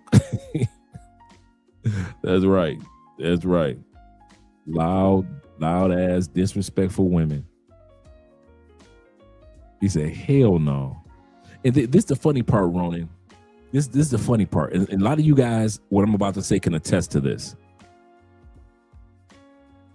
I think about our off-camera lives, just as much as I think about our on-camera lives. I'm going to say this again. And you, Richie Mac, and quite a Jay Clyde, T-Mac, and a bunch of you other brothers that have either had been or are in solidified relationships with women in foreign countries. Once these cameras go off, we don't hear those tones. We don't hear the volume of the dude. I have never heard Andrea raise her voice. We will be married this Saturday for 6 years. I have never. Now, when she's serious or when she's angry, she's monotone. Her voice gets low and she gets serious. But I'm like that too. So even if we're in a disagreement, Andrea and I will sit back. It's the funniest thing, dude. Especially when you're a black dude, you're used to women in the States yelling. It's the fun. When you see me and Andrea in a disagreement, I am so calm and collective. And I talk like, I just don't agree with that. And here's what we're going to do about it. This is how I talk when in an argument with Andrea. Andrea will say, I understand, but we should at least talk about it before we do it. I'm just making up something, right? That's our argument tones. True story. I mean, literally, dude, that's the tone of our arguments. And we may talk or so-called argue for maybe like 5-10 minutes, but the volume never goes up. I'm so used to in the state. My point is, when these cameras go off, T-Mac can relate. He's probably had women that don't yell at the top of their lungs. Ronan can probably relate. His girl doesn't have to yell at the top of her lungs to get a point across. Richie can probably relate. Elle doesn't have to yell at the top of her lungs to get her point across. A lot of you guys can relate. You got girlfriends and lady friends in other countries or wives or whatever. When these cameras go off, we don't hear these tones in other countries. Now, some of you guys do. When I say that everybody has a low tone in every country, but most of the women that we deal with, we don't deal with that. The only time we see women yelling is when we turn these cameras back on. We can't relate to y'all back in the States. We can't relate to y'all in UK or Canada with all that yelling back. We can't relate to that anymore. Seriously, when these cameras go off and we go to our regular day scheduled programming of our lives, these men that I just mentioned can't relate to women yelling at the top of their lungs, calling them out of their name. All the years Andrea and I have been together, we have never come close to calling each other out of each other's names, ever. Yeah, you gonna get with them European girls, and them European girls gonna call you the N-word.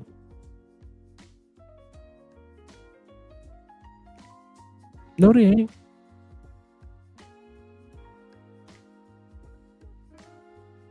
I ain't heard no brother say, I went to Europe and I broke up with my girl because she called me the N-word outside of bed.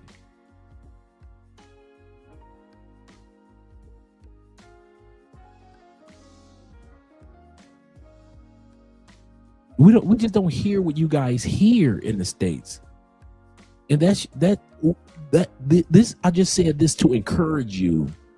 When you leave out the States, one of the encouraging things that you're going to get is the only time, and you're going to notice, is the only time you hear women being physical, disrespectful, loud, obnoxious, is when we look at it on TikTok, or when we see some sisters walking down the street in the new country that we're in, or we see it on a news headline or YouTube.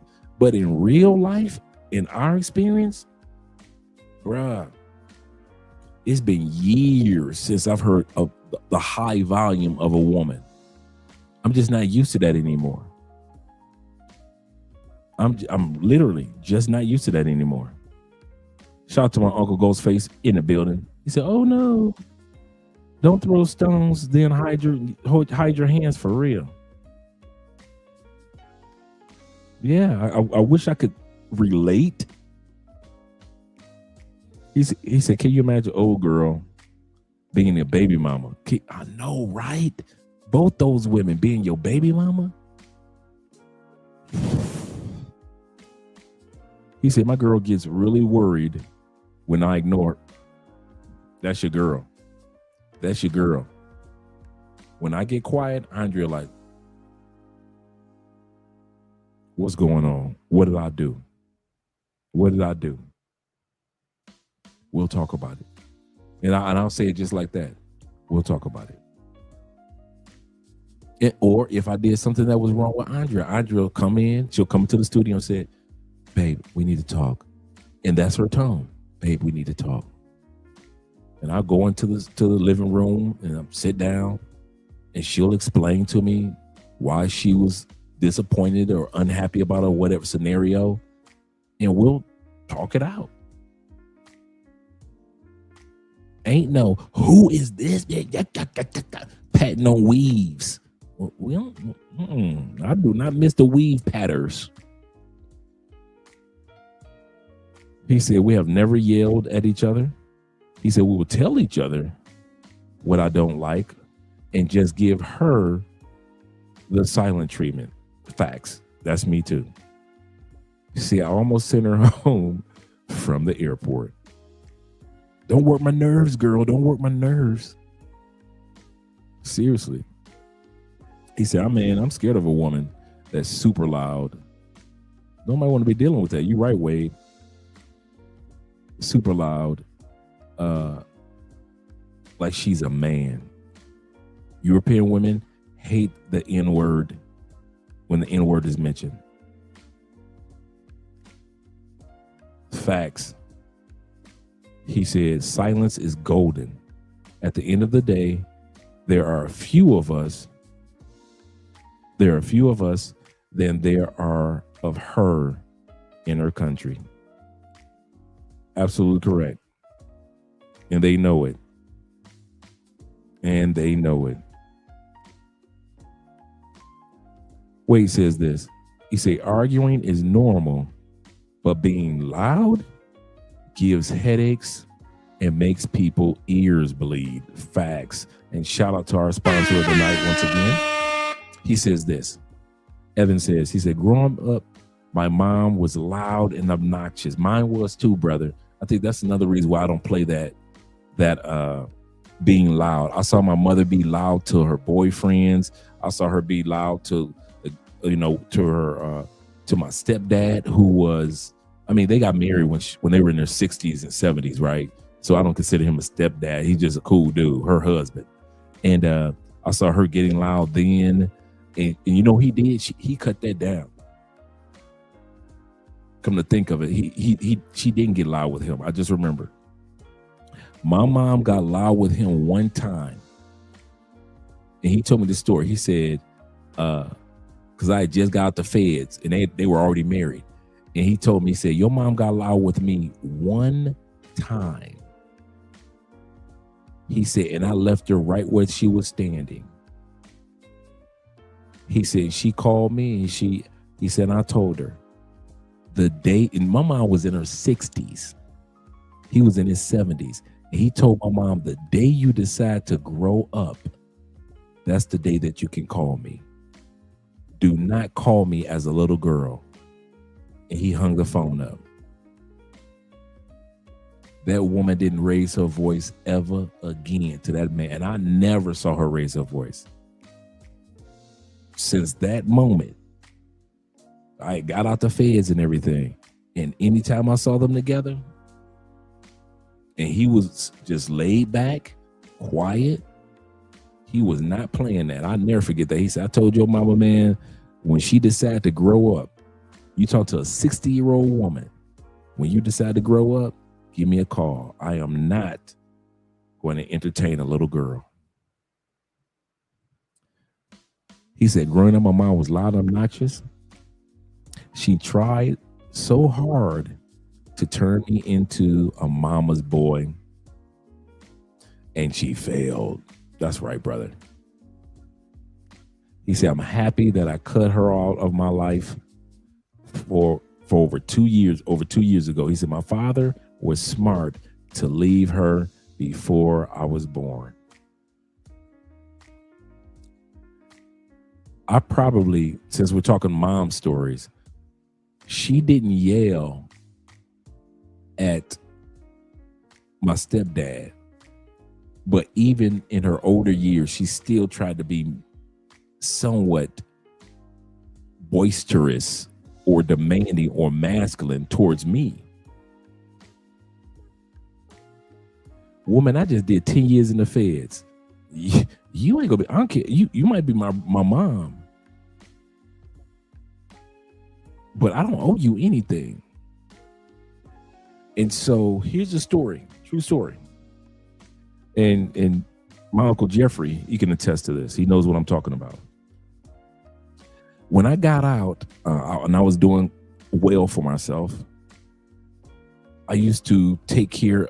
Now, remember, my brother never visited me for 10 years. My sister never visited me for 10 years. My mother never came to see me in 10 years being in the feds. I ain't tripped because I didn't want any visitors anyway. When I got out, got on my feet, money's coming good.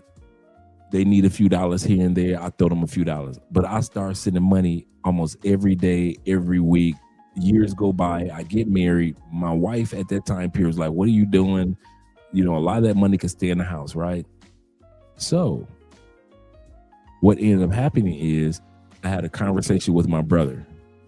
Hey, Rob, you grown and you should be at a point, unless there's an emergency, I'm not going to be sending. Dude, I was sending so much money to the Western Union, send me a gold card.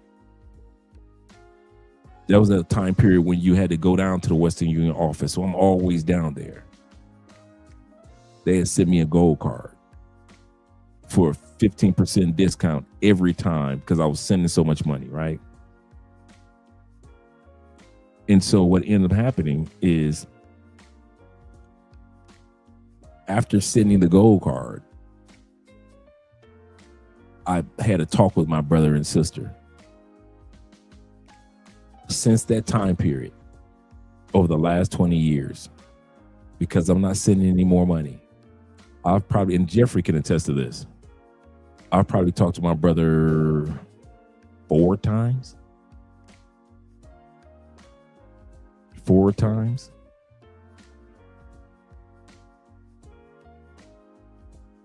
My mom, I probably talked to my mom before she passed on. Wow, the day that my mom passed on was yesterday, December 11th. I probably talked to my mom, and this was probably 10 years ago when she passed on. In the 20 years prior, before, when I got out the feds in 99, I probably talked to her. And after, let's put it like this. After I mentioned to her, I'm not going to be sending any more money. I will help you with the budget. But if there's an emergency, and I don't care if it's a monthly emergency, hit me up. I got your back. But I'm not sending money every other day. She stopped talking to me. My brother stopped talking to me. Candy and I have always been close. My brother lives with Candy. My brother is in his 50s. Robert's like 52, 53, like 54. Haven't spoken to him except maybe once in the last 8 years. My mom, I probably spoke to her in the last 9 years of her life twice. Once my stepdad died, the funeral, and one time like 3 months before she died.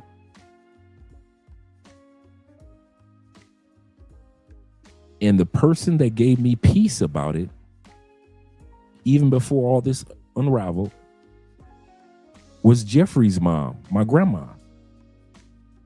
When I got out the feds, grandma gave me one advice. She said, one bit of advice. Don't come back to Detroit. Baby, you ain't missing nothing here. Don't come back to Detroit. Not because of Detroit, but because of the family. Grandma was one of the few people I talked to on a regular basis while I was in the feds. So she saw all the things that I was accomplishing that was positive in the feds. She didn't want it to get corrupted, not by Detroit. I'm gonna say this again. When I got out of the feds, I was so on point. Grandma was not saying don't come back to Detroit because of the street element. She told me don't come back to Detroit because of our family. She said, Andre, you beyond them. She said, my daughters still act like they did. Talk about my aunties and Jeffrey's sisters. They still the same way. You ain't missing nothing. Don't come back to these people. Now, this is the matriarch. She said, go anywhere, but don't come back here around these people. I came back for a couple of months because that's what my probation was. But then I got my probation transferred to Indiana. And that's when the journey of life began. But the person that gave me confidence, so when my mom was cutting me off, all I thought about was what grandma said. These people ain't changed. Just like your mom was hustling people in the streets, she gonna hustle you. Just like your brother was hustling people in the streets, he gonna hustle you. None of my kids have changed. None of their kids, meaning my sisters and brothers, none of these kids have changed, Andre. Don't come back to these people. They have not changed. If you want your life to be different, don't be around these people. My grandmother passed on. I see Jeffrey. This is mama. This is mama funeral.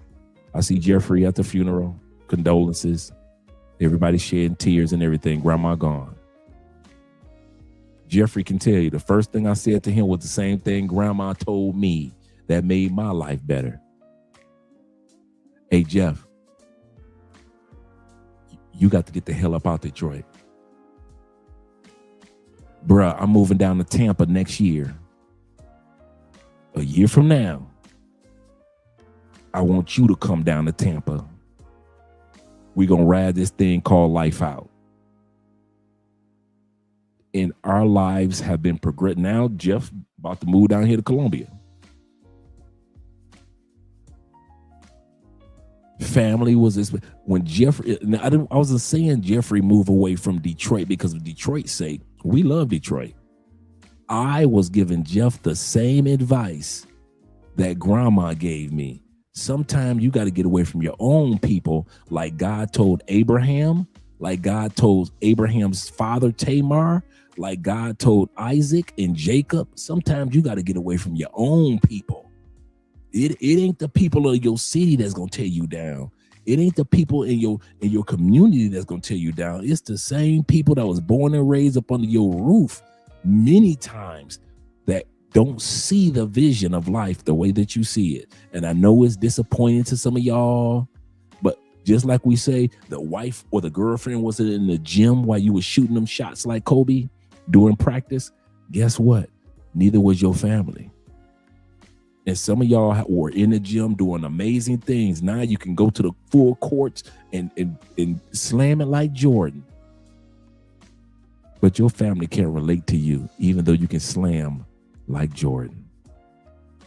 And you could throw that ball like Joe Montana.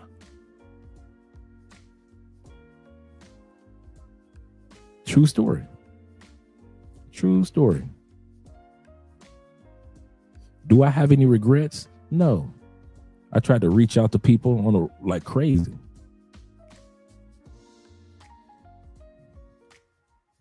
Evan said this. He said, I learned about my father from my older sister. Me too. Say true story from my sister Maria. From my dad's side. My mom didn't tell me any stories. My mom was like, I'm gonna just keep you away from them. I'm like, why you keep me away from them? Other than my grandmother on my dad's side, my mom in my family, my dad's family in Tennessee, the Spences in Detroit, I never met one other than my sister Maria. If you were Spence, my last name Spence. My dad, my mom's side is Taylor, Jeffrey side of the family. I never met any of the Spences. And I asked her why one day, and she was like, because the Spences are evil. That's the best that I got. The Spences are evil. And me and Jeffrey would be laughing because we like, as if the Taylors weren't, you know. He said, I learned about my father from my older sister. He said, from my dad's side. He said, I look like him. He said, I act like him. He said, like my dad, not my mom. Never met him. Never met my dad either. He said, but I'm glad I'm his son. Absolutely correct. He said, like father, like son. Tiger father, tiger son.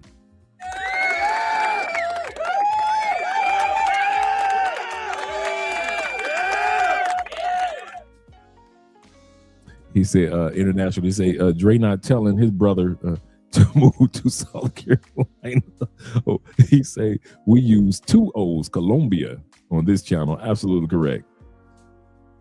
Absolutely correct. 2 O's. Congratulations. You're going to have a brother move to Colombia. Absolutely correct. Yep. That's exactly how it was. I say, Trey, I told Jeff, I said, and Tone says this with a U in Colombia, which is in South Carolina. Tone says this. He said, what you taught your brother, he said, would you taught your brother to move to Colombia? No. He said, that's probably when the hardest day to get one of your family members to move outside the United States, in my opinion. Me and Jeffrey, no problems. Me and Jeffrey been like the Wonder Twins on the Super Friends. Activate, no issues. We've had our ups and downs as far as like we were in St. Petersburg, which is a bridge across. Then we moved to Tampa. You know, we've had our days of getting settled in Florida, but we never thought about going back. We never pretended like we were going back up north. My mom told me, I'll never move down there to Florida. Well, and I heard this through my sister. And I said, Candy, I had no plans on ever asking mom to move to Florida. And then years later, well, Rob said he'll never move to Florida. Rob, my brother, he ain't never got to worry about me ever asking him to move to Florida. Listen, God gave me discernment to ask the right one out of all the cousins, uncles, friends, everybody that was there at the funeral. I did not ask one of those people to come visit. I hadn't lived in Florida yet. I was about to move back. I'm about to move to Florida. Remember, I'm living in Indiana at that time period. I go back to Detroit for my grandma's funeral.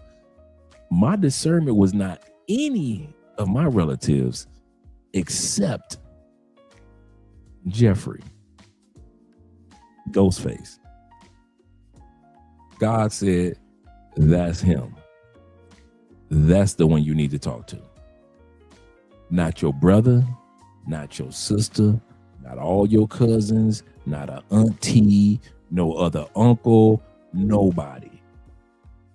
Tell Jeffrey what I just said. And me and Jeff's lives have been so much better because we followed God's plan that he gave Abraham in Genesis. Get away from your family. Kid you not. I would never ask my brother. Dude, when I did do that one time when I was in Indiana. Rob came down from Detroit to stay with me. He didn't even last a week. No, he didn't last 2 weeks. I told Jeffrey this story the other day. Check it. True story. I'm in Indiana, got my spot. Hey, Rob, come on down, man. You can have a new life. Come on down to Indiana, leave Detroit. I got your back. You ain't got to pay no bills or nothing. I got your back, right? First day, he goes out on a date with my current, at that time period, girlfriend's best friend. They both weed heads. So now he been smoking weed all day, high as a kite. I take him out to get a job. He gets the interview. They said, we're going to drug test you tomorrow.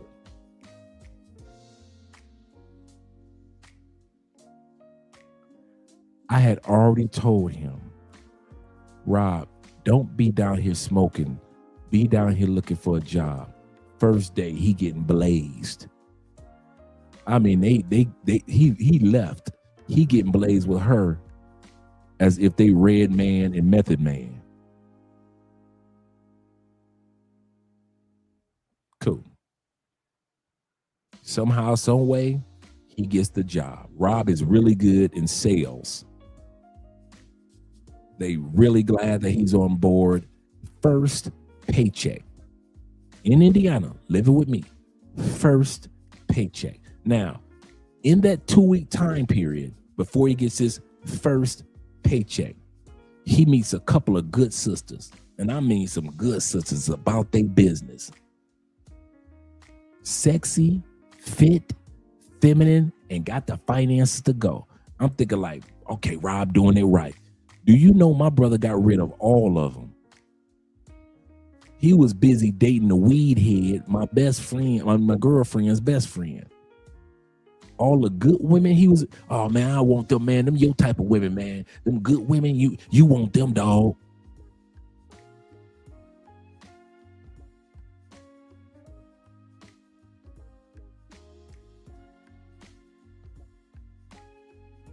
Okay.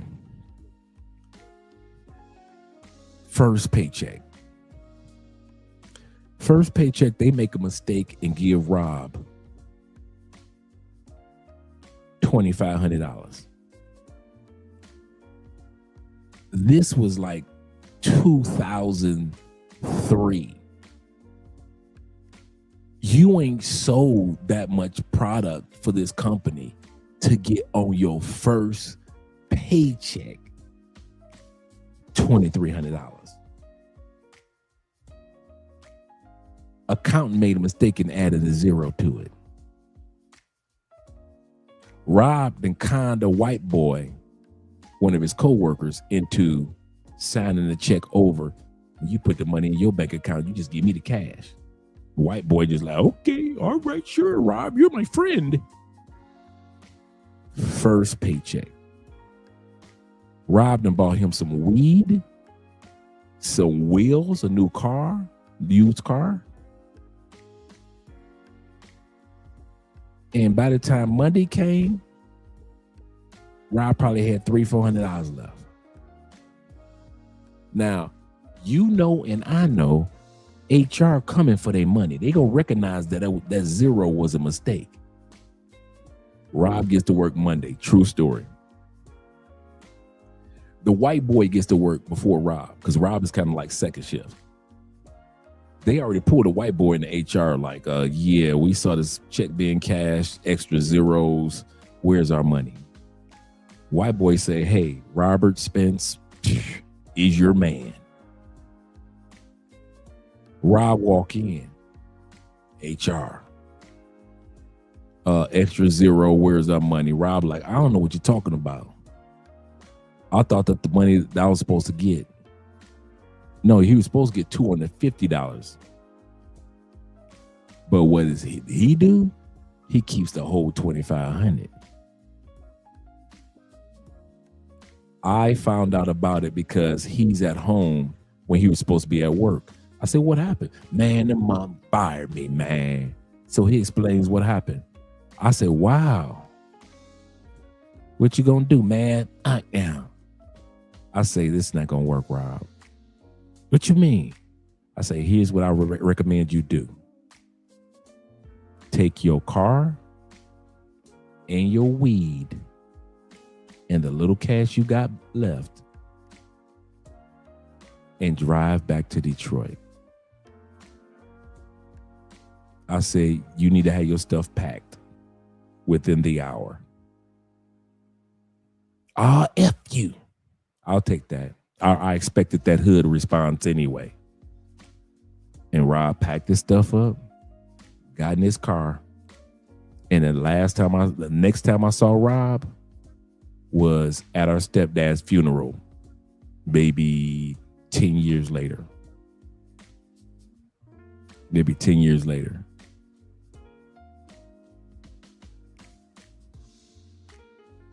My mom's funeral, he didn't even show up, even though he was living in my sister's house, who was putting everything together for the funeral. He just stayed in his room like a hermit.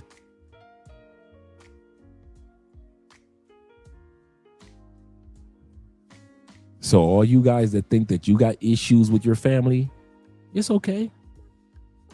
Because God can give you a passport, take you to a new country like Abraham, Isaac, and Jacob, and give you a whole new family, just like I got here in Colombia. And these people treat me far better than the Taylors and the Spences ever have.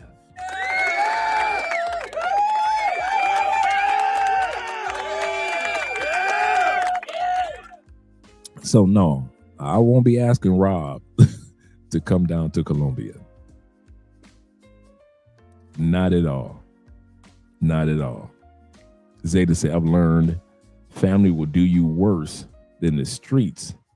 I had to get away from some of them myself. Absolutely correct. Let me hit the super chat for my brother Evan. And Evan says this. He said, Andre, I'm going to send you a picture of my dad and a picture of me in an email. You would definitely see the resemblance. Okay, cool. Cool. Wow.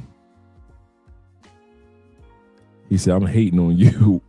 Talking to Will. He said, you met both of them. Or I'm dipping into somebody's conversation.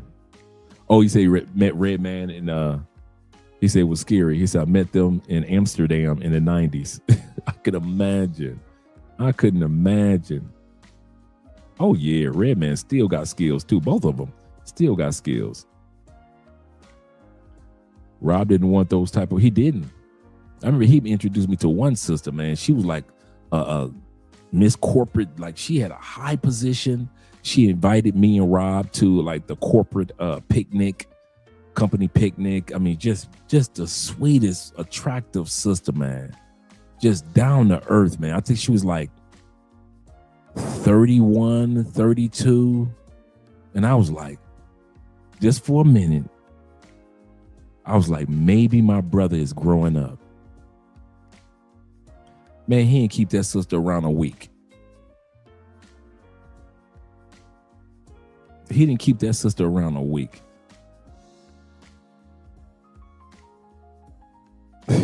Yeah, Rob was playing games. He said, I'm hating on you. Talking about Will. Yeah, man.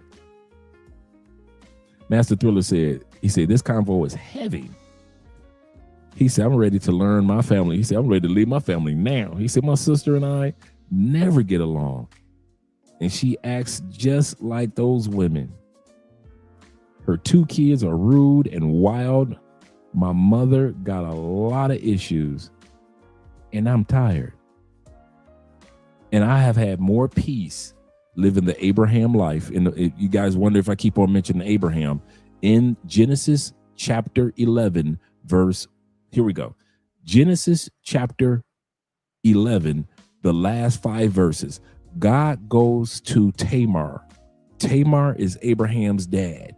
God said, Tamar, hey, I need you to do this. Take your family. Abraham, take your his brothers. Oh no, Abraham, take Lot, his son.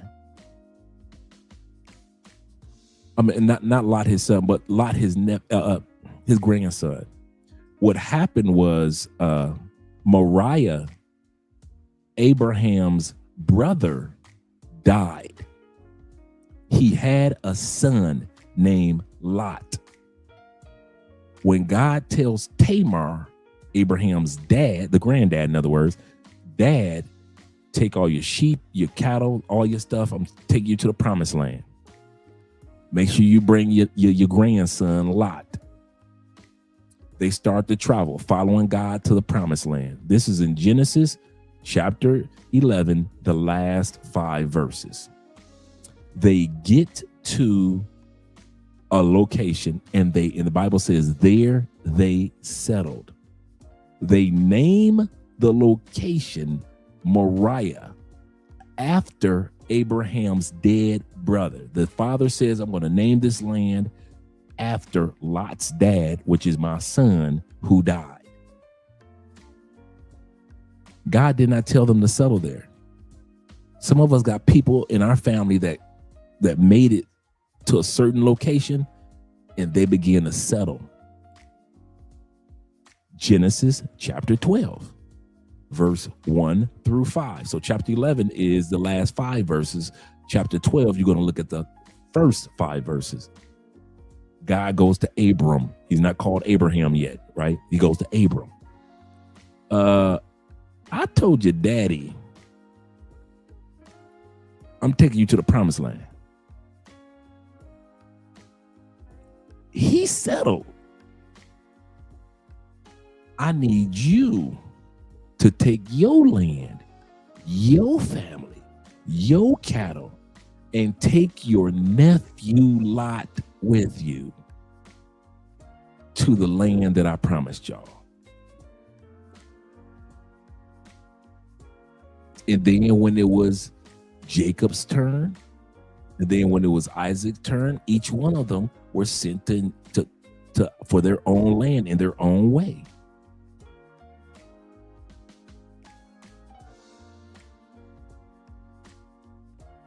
So when God told me, go on down to Florida, boy, and take your Uncle Jeffrey with you. I didn't know nothing about no Colombia. I didn't know God was going to give me a new family. And I'm talking about these people treat me like family. Dude, I'm talking about family. Anything, you know how when they say, yeah, when you get to those other countries, you're going to be having to pay for this and do this and take care of, dude, if you guys only knew how much this family, how much money they saved me. If I need an attorney, it's in the family. If I need a mechanic, it's in the family. If I need a cook, it's in the family. Other than Andrea, it's in the family. If I need somebody to do this or do that, dude, they got it, dude, and they have done all this for me, bruh. It is, when they say it is in the family, it is in the family. These people have saved me money, but you let the sisters in the States say it. Yeah, you gonna get to those other countries, and those country families, they used to supporting their aunties, and they used to supporting their families. They're supposed to. We just aren't used to being in a community where family support family. Now I live in a country where family support family. Dude, true story. If I gave Andrea's mom and dad $100 every other month, it still wouldn't equate to the amount of money these people have saved me since I've been here. The people that they have introduced me to, the places they were like, go here, don't go there. Do this, don't do that. I'm gonna bring this person by. I'm gonna make sure that you get this. How you think who you think I got my life insurance policy down here, MetLife? My life insurance agent was Andrea's cousin who sells life insurance. Now I got life insurance in the States, but I wanted some in Colombia too. The life insurance and got a great deal. Full coverage, everything, international coverage. No matter where we go, anything happens to us around the world, we're covered. Cousin.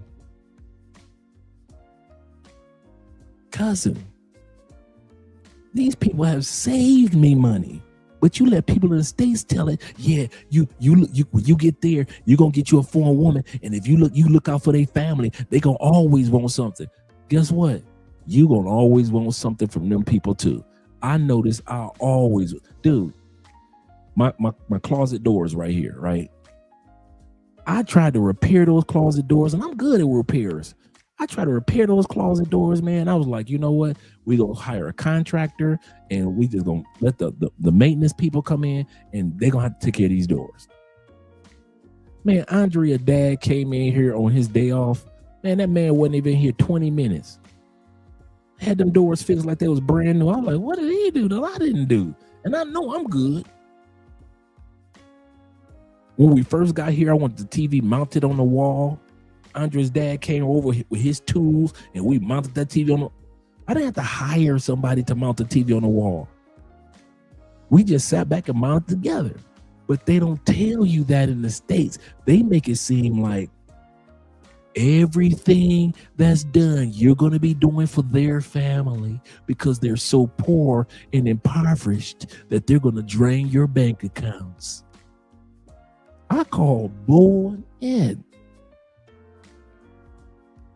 So because I decided to live the Abram life, father of many nations, in translation, I reap all the benefits of the man of faith, Abraham, because I decided, okay, I'm gonna trust God. Go ahead and move down to Florida, see what happens. Okay, I'm gonna trust God. Let me go ahead and start traveling to these other countries. Okay, I'm gonna trust God. I found a country I want to live in. Oh, I found a wife. I'm gonna go ahead and trust God. And it's been working out. Instead of trusting what Americans told me about other countries, I decided to trust myself, trust God, and just live the life that I deserve. Kid you not, guys. I wish I could put it any other way. You say you just sent the email? Okay, cool. Let us see, brethren. Let us see. Give me a second. Yeah, I decided to go ahead and just trust, live this life, man. I could have been stuck in Detroit like everybody else. I got your photos, Ev. I could have been just like everybody else. And you're right, I didn't meet my dad either. So I know what it's like. Oh yeah, y'all look alike. Yeah. Let me pull these up. And then we want to get back to the video with the sister. But I just wanted to let you guys know, man, none of us have a perfect life that we're coming from, but that doesn't mean that you can't use your passport and build a whole new life. That's what I want you guys to understand. I kid you not. Let's go to images. And let's go here. Let's go to images here.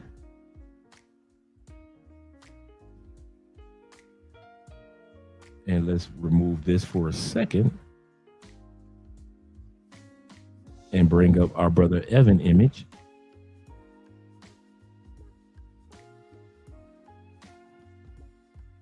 That's Evan's dad. Let's bring up Ev. Let's remove the dad. Let's bring up Evan right there. What am I doing? Get it together, Dre. So now we got our brother Evan in the building. And his dad that he had not met. And we can tell the difference. Yes, these men definitely look alike. Same nose, everything, definitely the nose and the cheeks. Shout out to Dad in the. Yes, sir. Yes, sir. And it's funny how you never met somebody, but people always try to tell you that you remind me of your daddy. You know, oh, okay. It's not like we know, but you remind me of your daddy.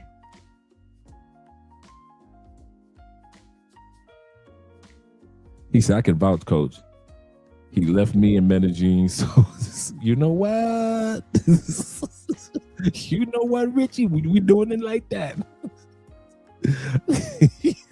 So he could get back to his boo. True story. I left you in good hands in Medellin. I left you with T-Mac. You were in good hands in Medellin. Thanks, Evan, for sharing your story as well as sharing your photos, brother. I appreciate you, man. I really do. Let me bring this back to stage. You're right. Both of y'all, if y'all think that I'm up here being some type of way because I don't need neither one of y'all for shit, and you're not gonna sit up here and talk condescending to me either. Because I rest my case. I am a strong woman. I am a empowered woman. And I don't take shit off of no.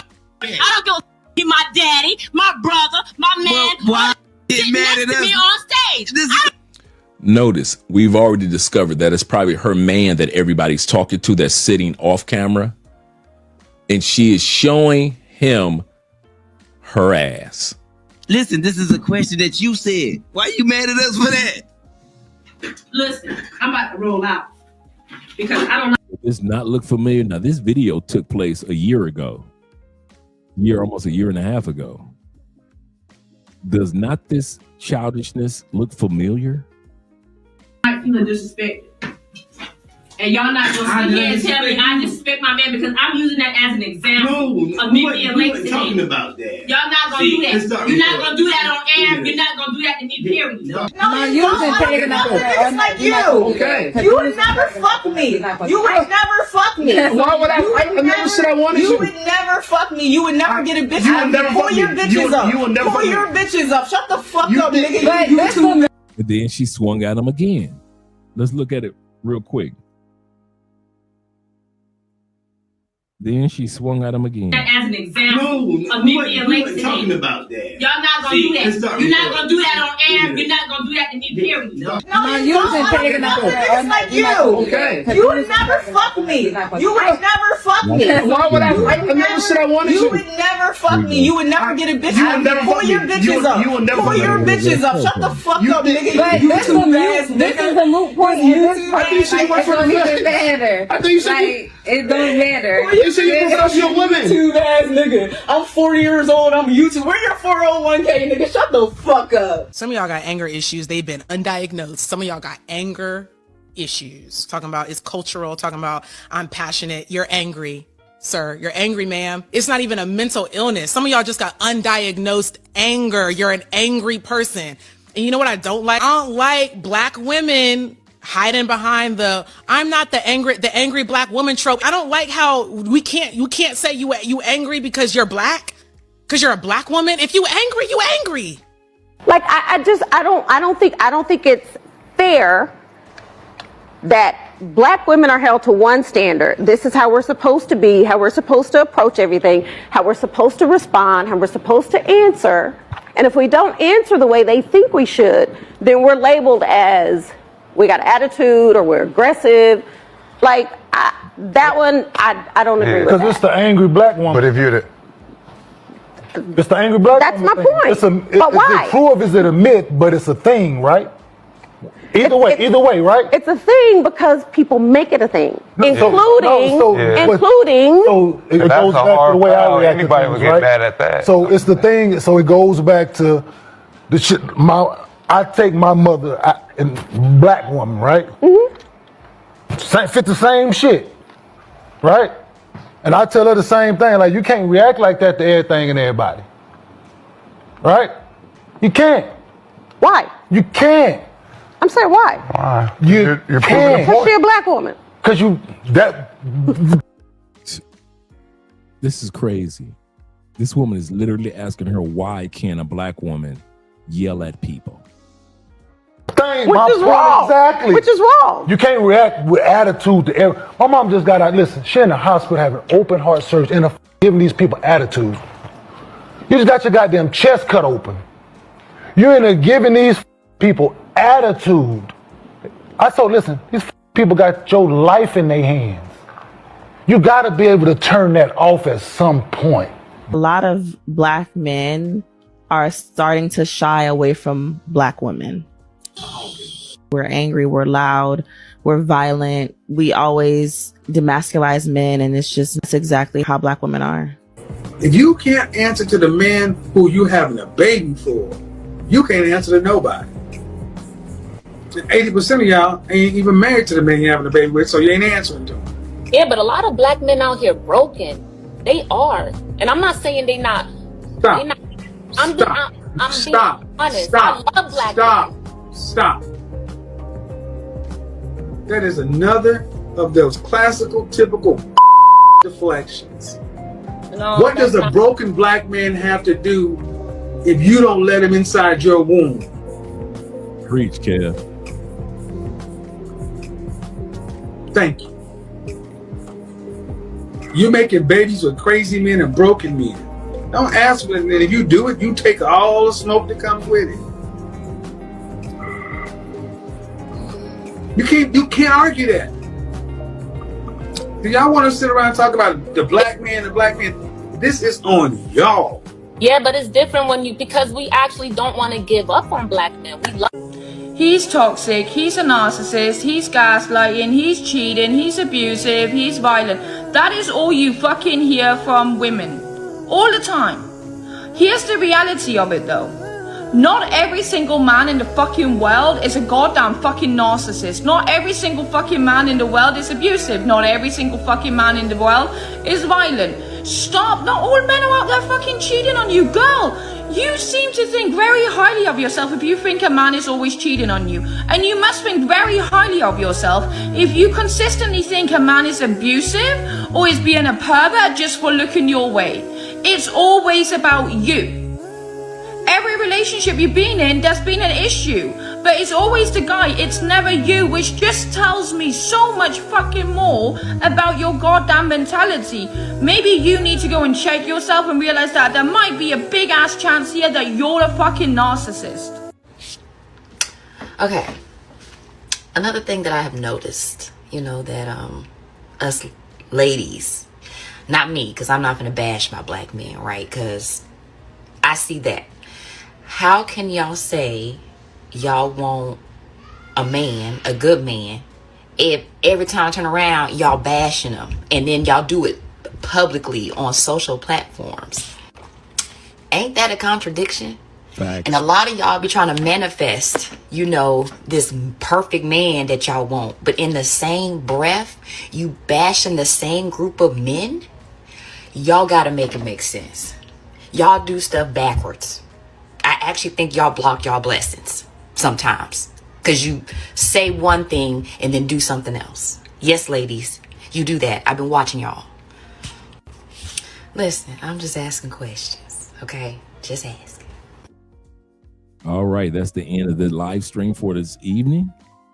Hope we all learned a lesson, not only about our families, but the families that of others.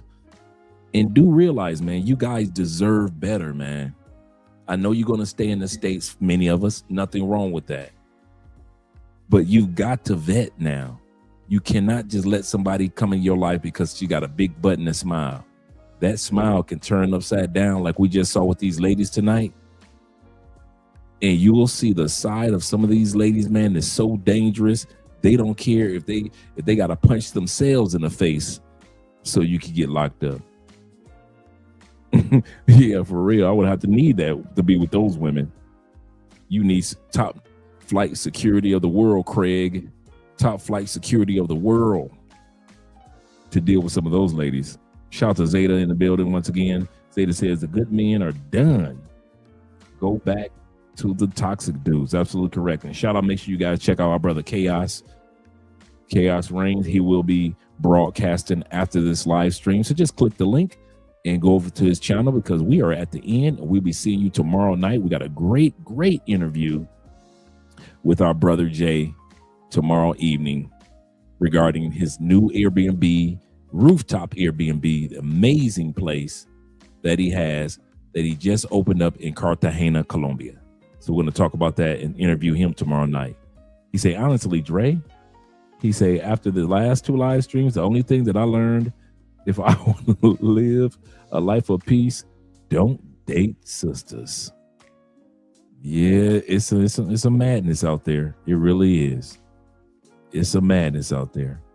Let's get ready to hit these outros. Appreciate you, gentlemen. And make sure you guys make it over to our brother Chaos Reign. Let's hit this one.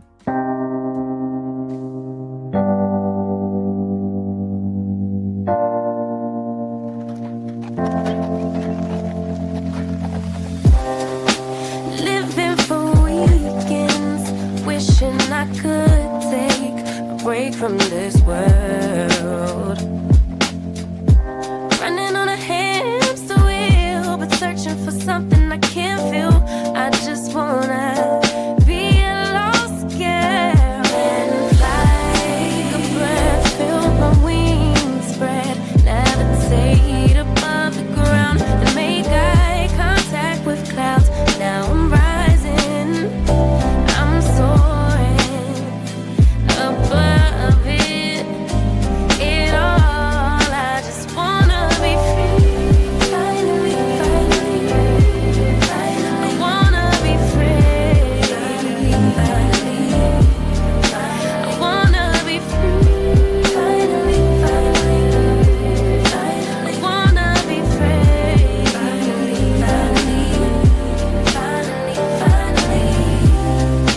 I always daydreaming, never imagined I lose my spark. Living in this crazy time, putting back the pieces of my